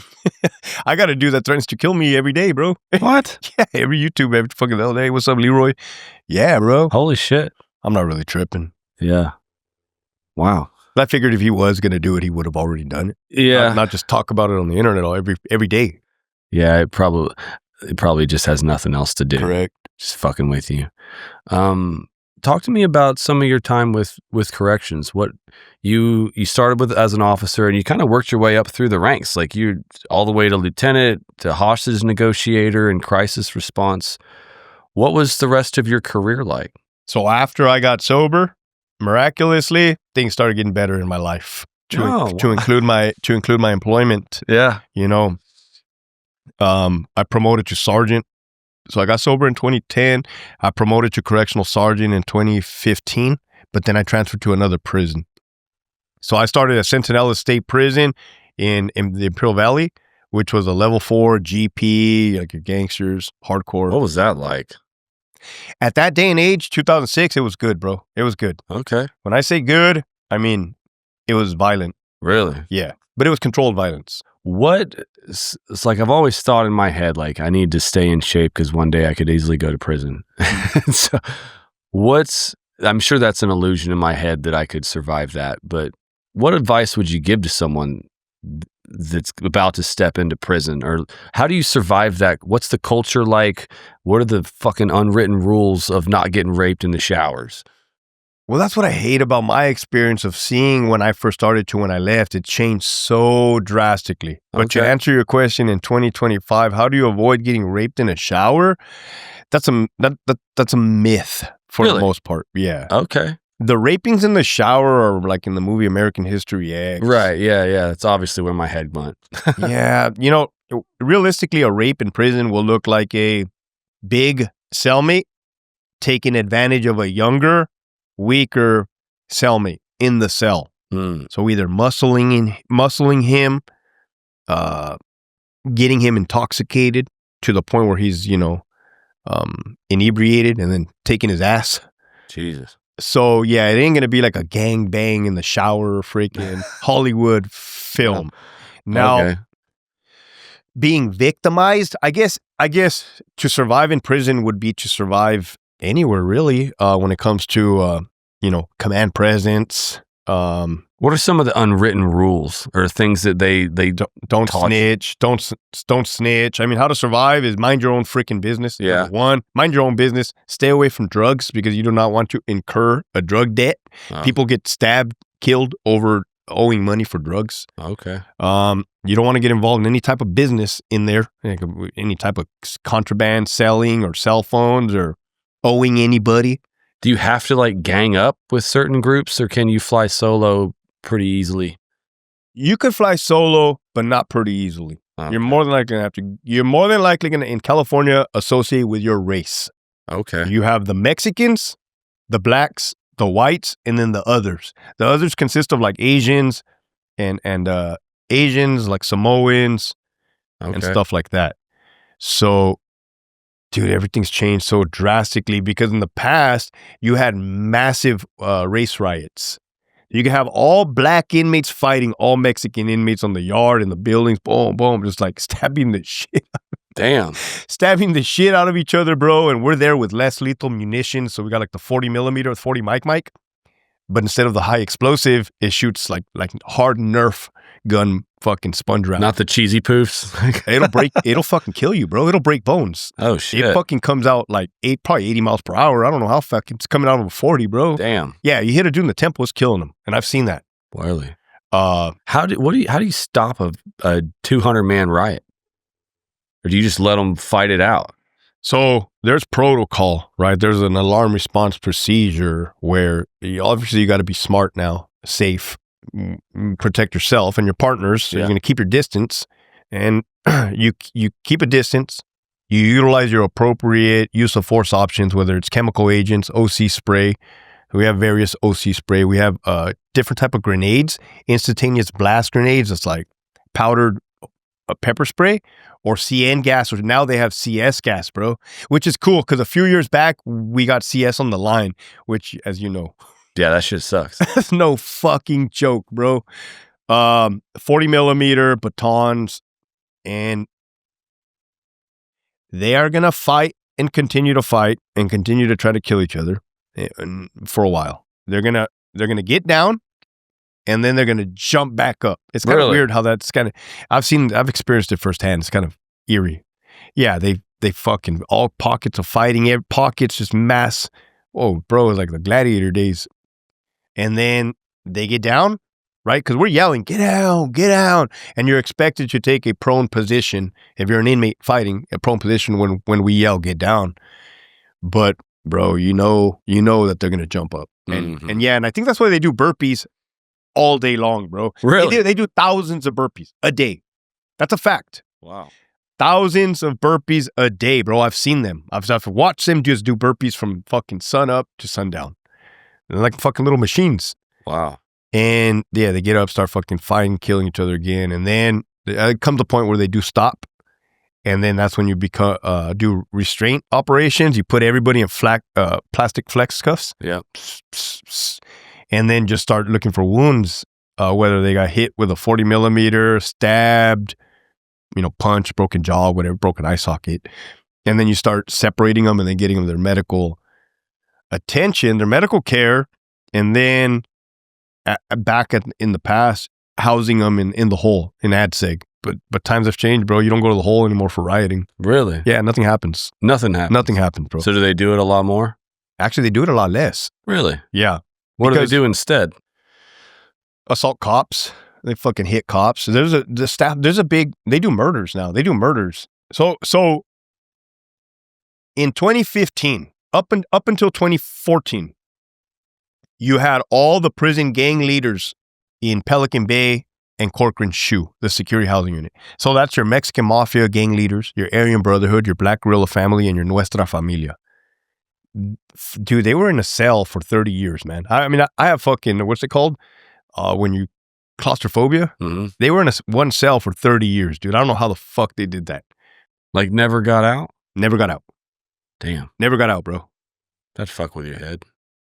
Yeah. I've conversed with these men like afterward, like, hey, how did you do it, dude? How did you not break up here?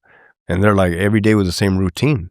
Every day I did the same exact thing. I read books, I worked out, I fucking cleaned, and it's like yeah, bro, that's how I feel about it. You know what I mean? Yeah.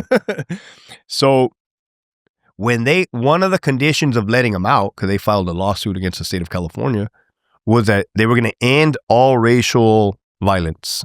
It's called the End of All Hostilities Peace Treaty. And that they did hold their word to it, and they did. That all fucking stopped. So the gangs don't fight each other anymore.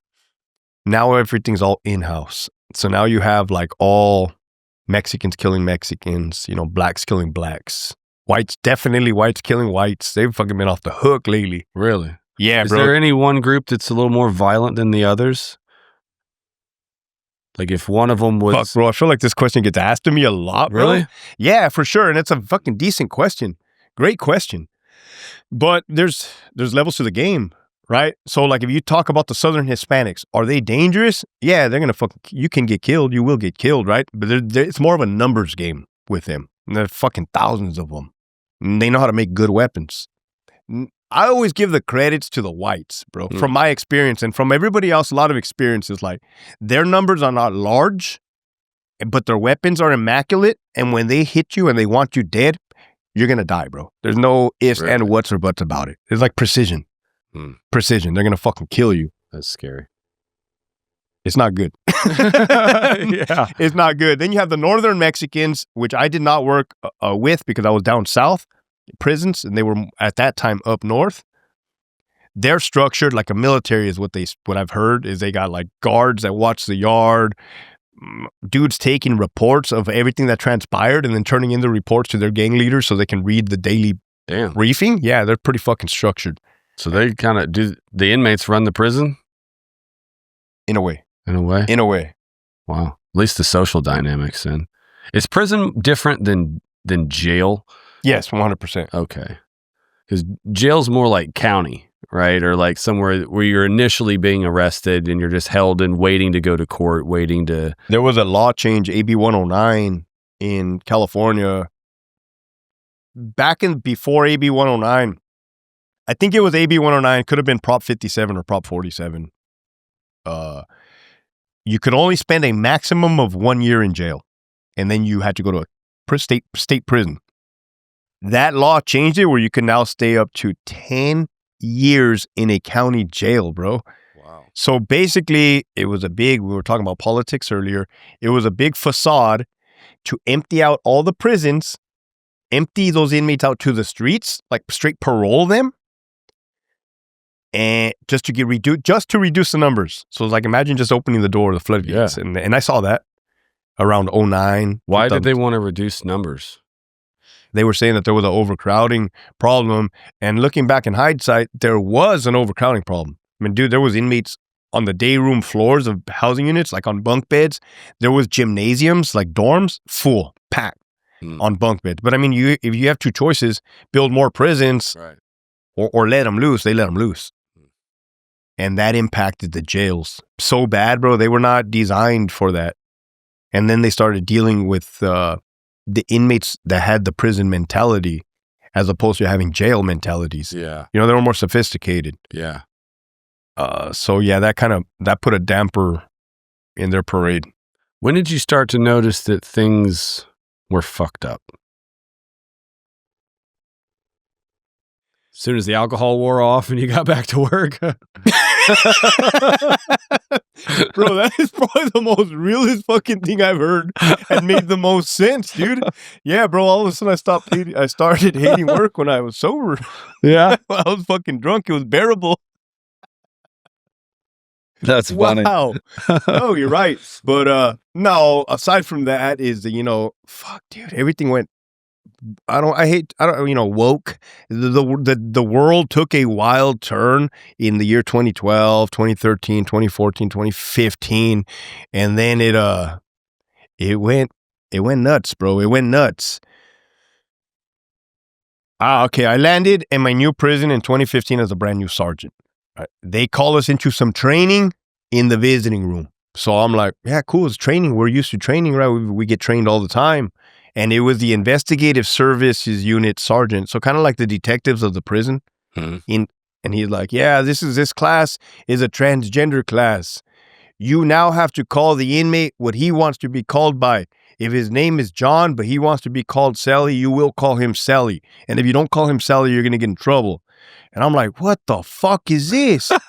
Right? And I'm like, hey, he, because I was kind of, vocal. He was vocal too. And I'm like, hey, what the fuck? What is this? Yeah. Right? And he's like, no, you will do this, right? Like kind of get, like, what kind of like, because there's officers in there too. And I'm a supervisor. So I'm like, I'm not going to push bullshit down the pipe, right? And I'm a new supervisor. Yeah. And also, what the fuck does this have to do with prison? Right. That's the big part, right? How is this even on our radar of shit to worry about? Well, it's the same thing as I heard the military changed when it took the focus away from war fighting. And it's the same thing, bro. It's the same thing. And Basically, I want you to imagine that they removed every class that made sense. Escape procedures, gangs, drug identification, like all the good prison shit that you should probably know about working in a prison. And they replaced it now with political agenda filled classes. So what do you think happened within the security? It to me, it broke the fucking system. Now you have young kids coming in, getting trained on gender pronouns instead of how not to get punched in the fucking face. Yeah. And aside from that, just as you saw in the streets with police officers who utilized force and they were crucified by their police chiefs and the mayor and sacrificed, either fired or thrown in prison, the same exact message was sent inside the prison system. Really? We don't want you to use force on these inmates. I don't give a fuck if they're attacking you, right? They didn't come out and say that, but they fired a lot of good people for showed it through the action. Yeah, they fired good people for following the policy. What impact did that have? I mean, wow, y'all just not getting involved? Like, fuck it, do whatever you want then? Oh, yeah, 100%. And I was cool with that, right? Because it's like, okay, you don't want me to do anything? Fuck it. I'm going to post up right here. I'm not going to do shit. And that did work for a couple of years, but then they were still trying to come after me and still trying to push the bullshit, bro, and have me push the bullshit to my subordinates, which I'm unwilling to do that. No, I will not. Yeah. Then it becomes a moral thing, right? A thing of moral. What would be an example of some of the bullshit they were fucking with you about? Okay. One of the things that's new now is that they adopted this thing called the California model, which in turn is this lady who created a company donated a lot of money to Newsom, and Newsom went on board and told the secretary of CDCR, we want you to do this. They sent everybody to Norway, the country of Norway, to go look at their prison system. Apparently everything's fine over there between the guards and the inmates. They love each other. They shake hands. They play games. They're best of buds, those guys. So they said, cool, we're going to do this here in California. Could you see anything wrong going? Yeah. Could you see anything going wrong? Well, let me tell you, it's been an absolute fucking failure, right? Contrary of what they want to push on the website as success, dude, there's been a lot of murders. There's been a lot of attempted murders on correctional officers, bro. Bad.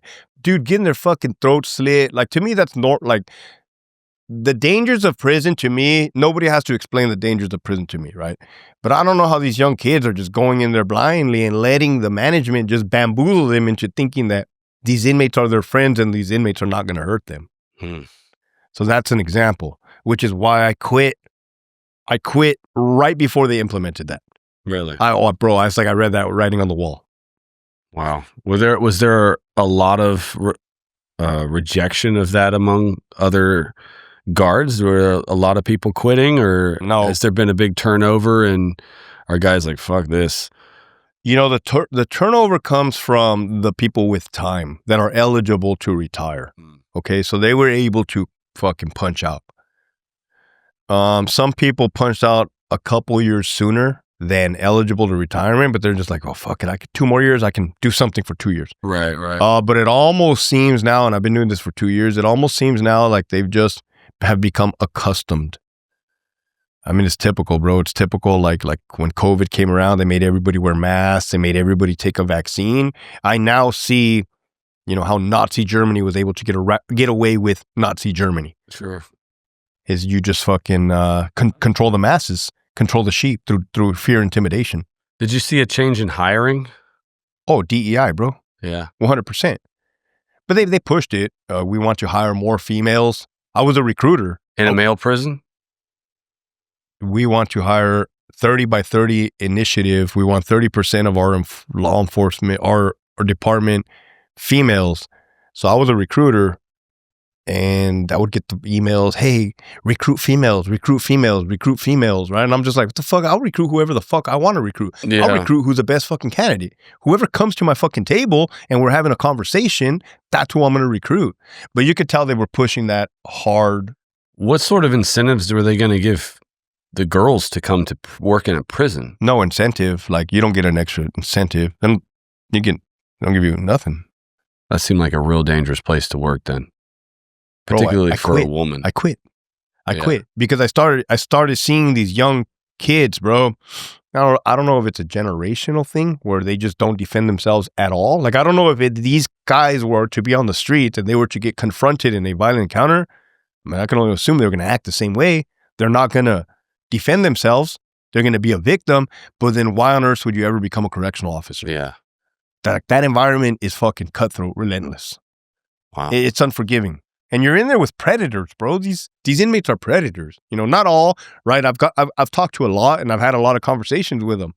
And that's why I see things the way they are, is because also the system pits people against each other, right?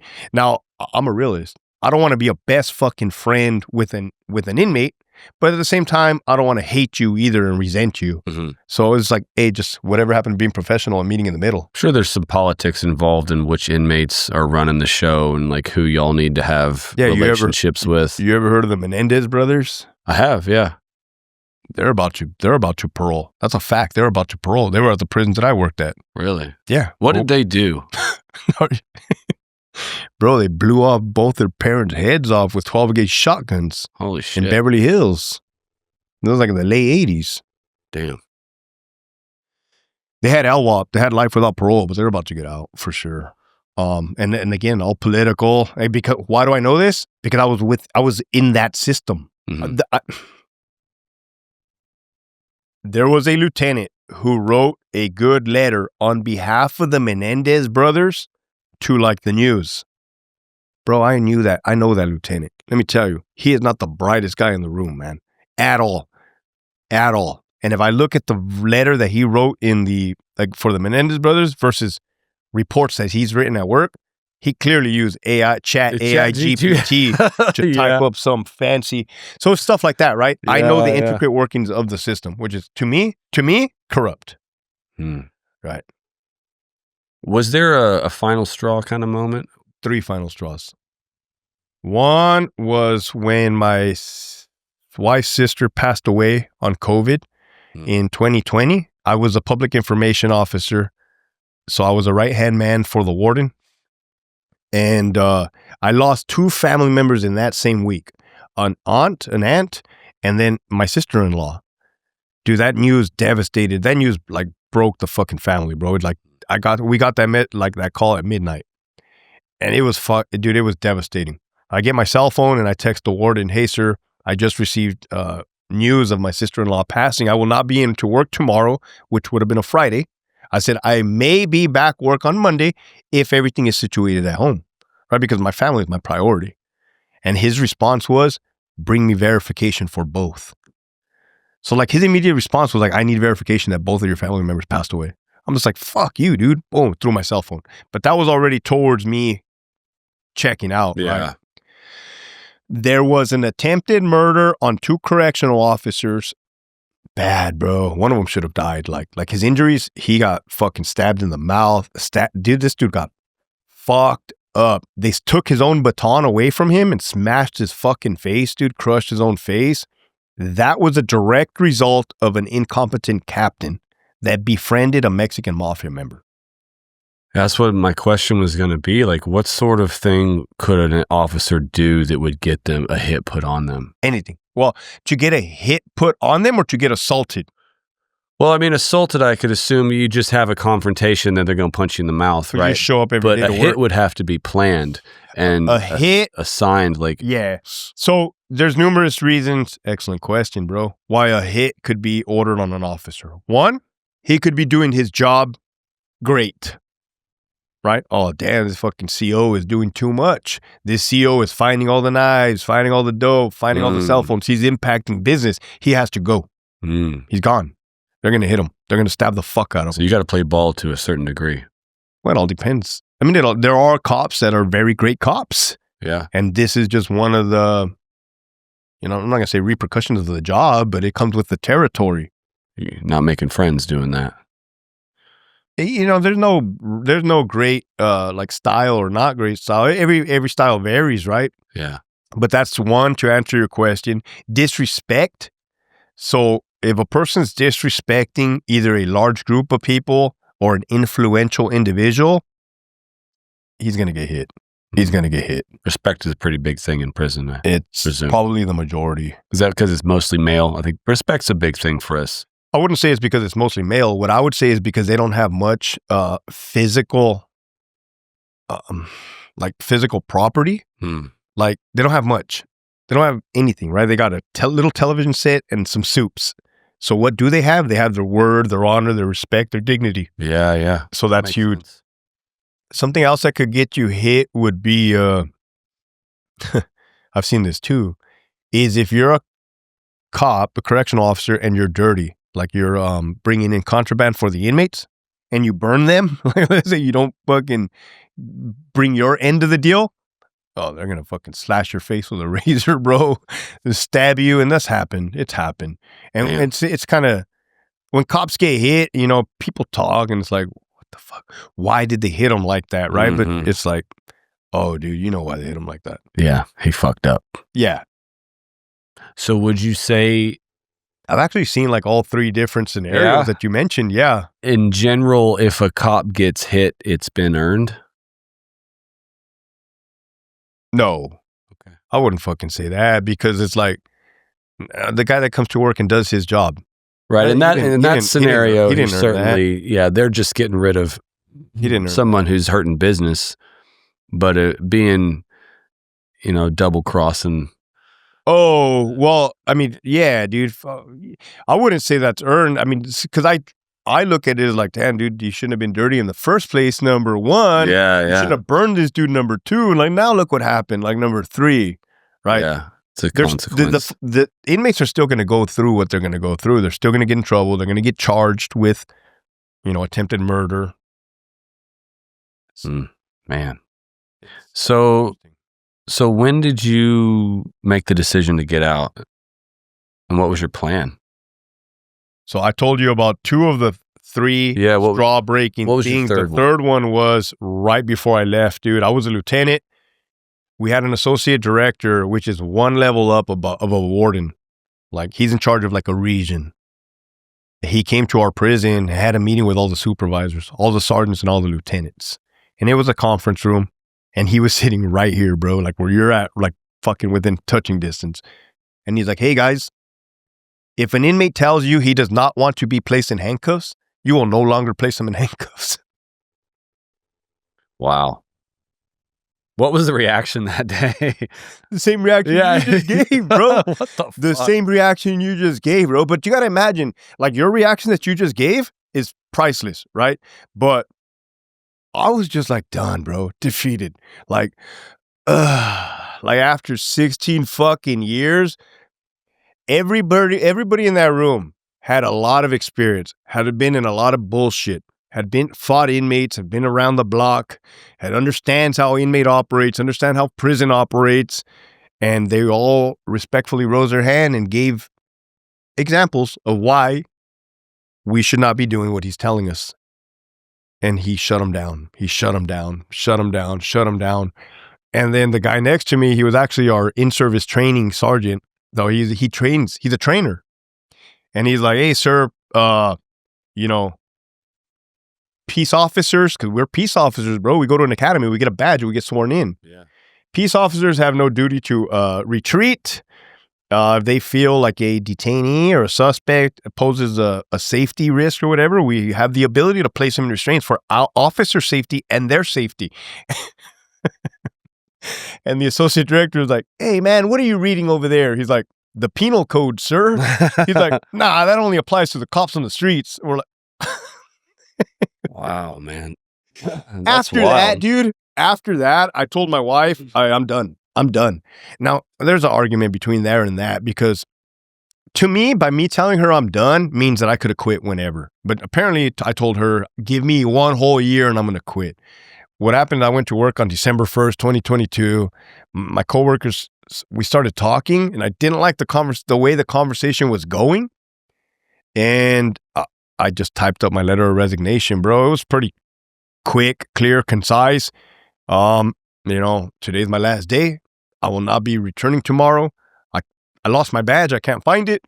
If I find it, I'll return it to the prison. Oh, shit. Yeah, that's what I said. And I walk out, and the warden is fucking miraculously right across, and I hand it to him. He looks at me. The dude didn't even try to tell me, like, oh, because I knew him when he was a sergeant. He didn't even try to tell me, like, oh, what can we do? Can we keep you? What's going on? They don't give a fuck, bro. It's all fucking propaganda. I mean, it's all fucking political. And he's like, all right, turn in your ID at the front, man. Good luck. I shook his hand, and I bounced, bro.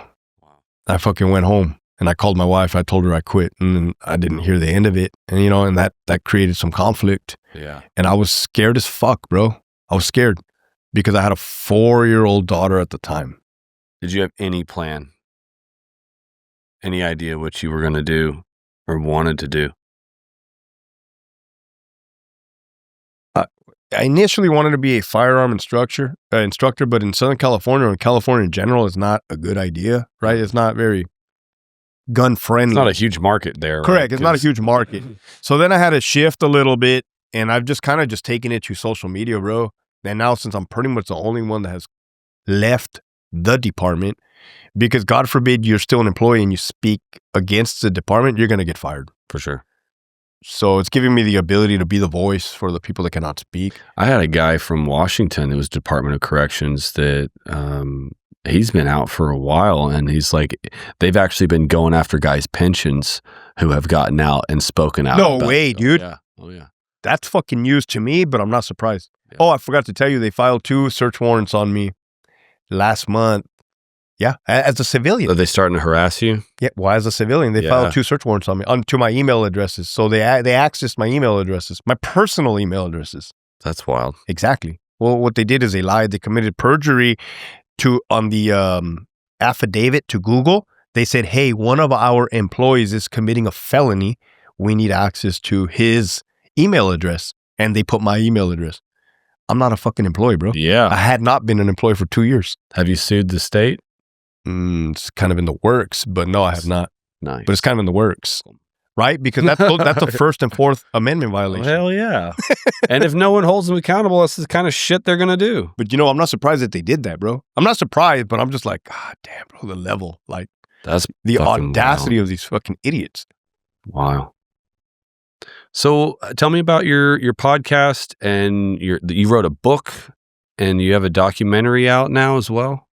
So everything's been like God's plan, right?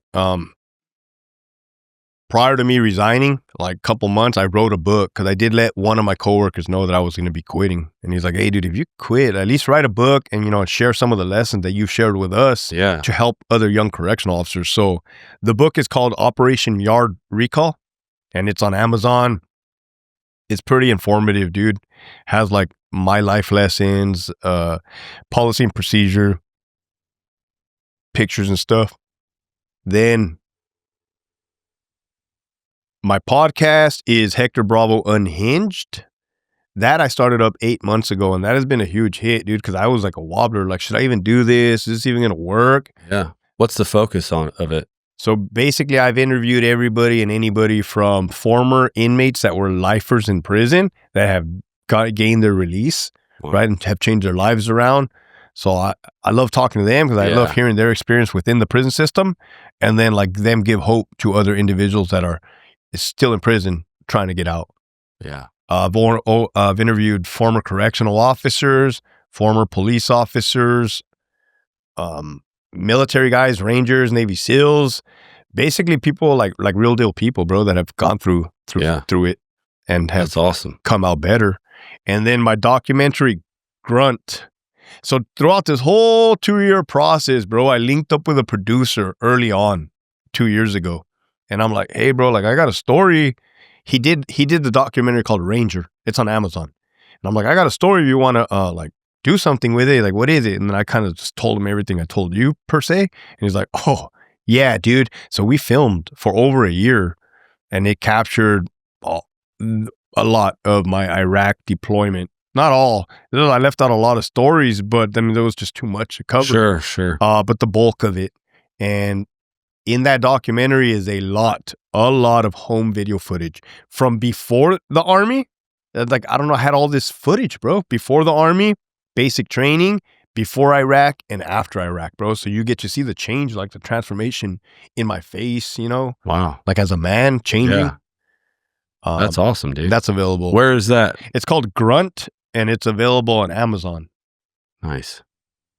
So you've got the book, you've got the documentary and the podcast. Yeah, bro. I'm just freaking grinding, dude. I'm grinding, and it's all the same purpose, mission, like help people that are struggling. Because there's, like you said, bro, there's a lot of fucking people.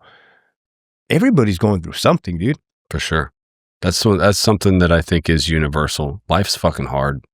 Real hard. It's hard on all of us, and it isn't just the veterans. Correct.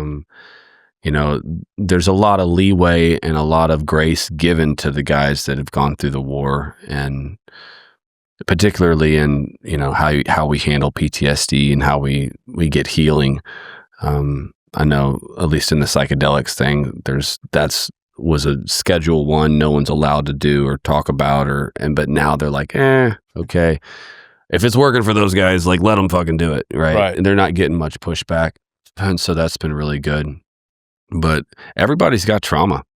Everyone's got shit they're dealing with, and I have a number of friends that are struggling that didn't serve. Correct. Right, and a lot of times I hear from them, you know, I don't feel like I'm worthy of, because, you know, I didn't serve, or I didn't do anything. I'm like, man, everybody's fucking fighting this battle on this planet. Well, it's mental health awareness. And that's one thing I'm a huge advocate on. And you hit the nail on the head, dude. I always say you did not have to go to war to suffer from post-traumatic stress disorder. Sure. It's post-traumatic stress disorder. So anything traumatic, you know, victim of a sex crime, car accident victim, just any type of trauma. For sure. Dude, your mind is going to do what it's going to do. And I've learned a lot about this, bro, because we're all hardwired since like the caveman days, right? We have the fight and flight response, sympathetic nerve system. We have anxiety. We've had it since the beginning of time, since we were cavemen. That's how we outran cheetahs and avoided death. You know what I mean? Or tried to avoid death. But these are all natural abilities or reactions. Yeah, I'm sure being in AA, because that's a civilian group, or it's open to anyone, I guess, right? You get humbled. Some of the civilians have been through incredible shit. I'm like, fuck around. The losing of the loss. Yeah, it's like the loss of children, you know, some people have lost their own children, and like, you know, people, I guess they compare, it's so weird. Humans are weird, bro. We compare each other's trauma. Like, oh, well, I didn't go through that. It's like, dude, everybody's fucking taking a hit, dude. Yeah. Yeah, there's a podcaster. I don't know. I guess it is. It's called Soft White Underbelly. I came out on that one. Did you? Last month. Really? Yeah, bro, with Mark. Wow. I have to check that one out. I follow that, and God, dude, some of the things those people have he's in downtown San Diego, and he just talks like, he'll like go down to Skid Row and just be like, hey, share your story. Yep. And the homeless, dude, we see what's going on, bro, with mental health issues, substance abuse issues, homelessness, government. Yeah. It's almost like it's manufactured. 100%, man. I'm so suspicious of everything now. Like, almost. It's almost like it's been funded. Yeah. I mean, literally, I think you're exactly right. I think that they intentionally want to keep us sick and stupid and bro. Narcan. Busy and broke. Narcan, bro. I'm sure people made a killing off of Narcan when fentanyl overdoses. For sure. It's always some politician's brother-in-law who owns the company that gets the contract, right? You see that shit all the time. Bro. Or they're given massive amount grants to companies that just suspiciously happen to donate a lot of it back to a campaign. Or just that bus illegal aliens across and into hotels, bro. Yeah. It's funding. I mean, I've seen it because I live in San Diego, bro. Everything we talk about, I've fucking seen firsthand. What all have you seen happen over there that really raised a red flag for you? Dude, there was a real solid former Marine, Geo, he ended up taking his own life not too long ago. This dude was huge down there. He would actually go to the border, and they were just letting him waltz. This is right prior to Trump, letting him waltz right in. Military-age males, backpacks, duffel bags full. The Border Patrol just watching them, giving them rides to hotels. not even searching the bags, not searching the persons, just accommodating them to San Diego to hotels. Wow. Where they had security guards open gates, let them in, and then shut the gates. That's fucking suspicious activity, bro. Hell yeah. To me, that's like human fucking trafficking. It is, for sure. You know they're doing some shit. That's wild. Fuck, man. Any closing remarks? Anything you want to leave and message you want to pass on to? I want to thank you for accommodating me to come out here, dude. And I appreciate the brand, love the brand, dude, and had a great time here. And for the public, like as it was stated towards the end of the podcast, is like everybody's going through something, man. Everybody. And I would say in 2025, more so than ever, we need to come together as a country, right? As Americans, and get back to our roots, because we don't got to reinvent the wheel, right? Things have already worked in the past, and it's just being kind to one another, helping people, and not hurting people. Amen. Fuck yeah. Cool, dude. Hector Bravo, thanks for coming in. Thank you, bro. Absolutely. Stay zero.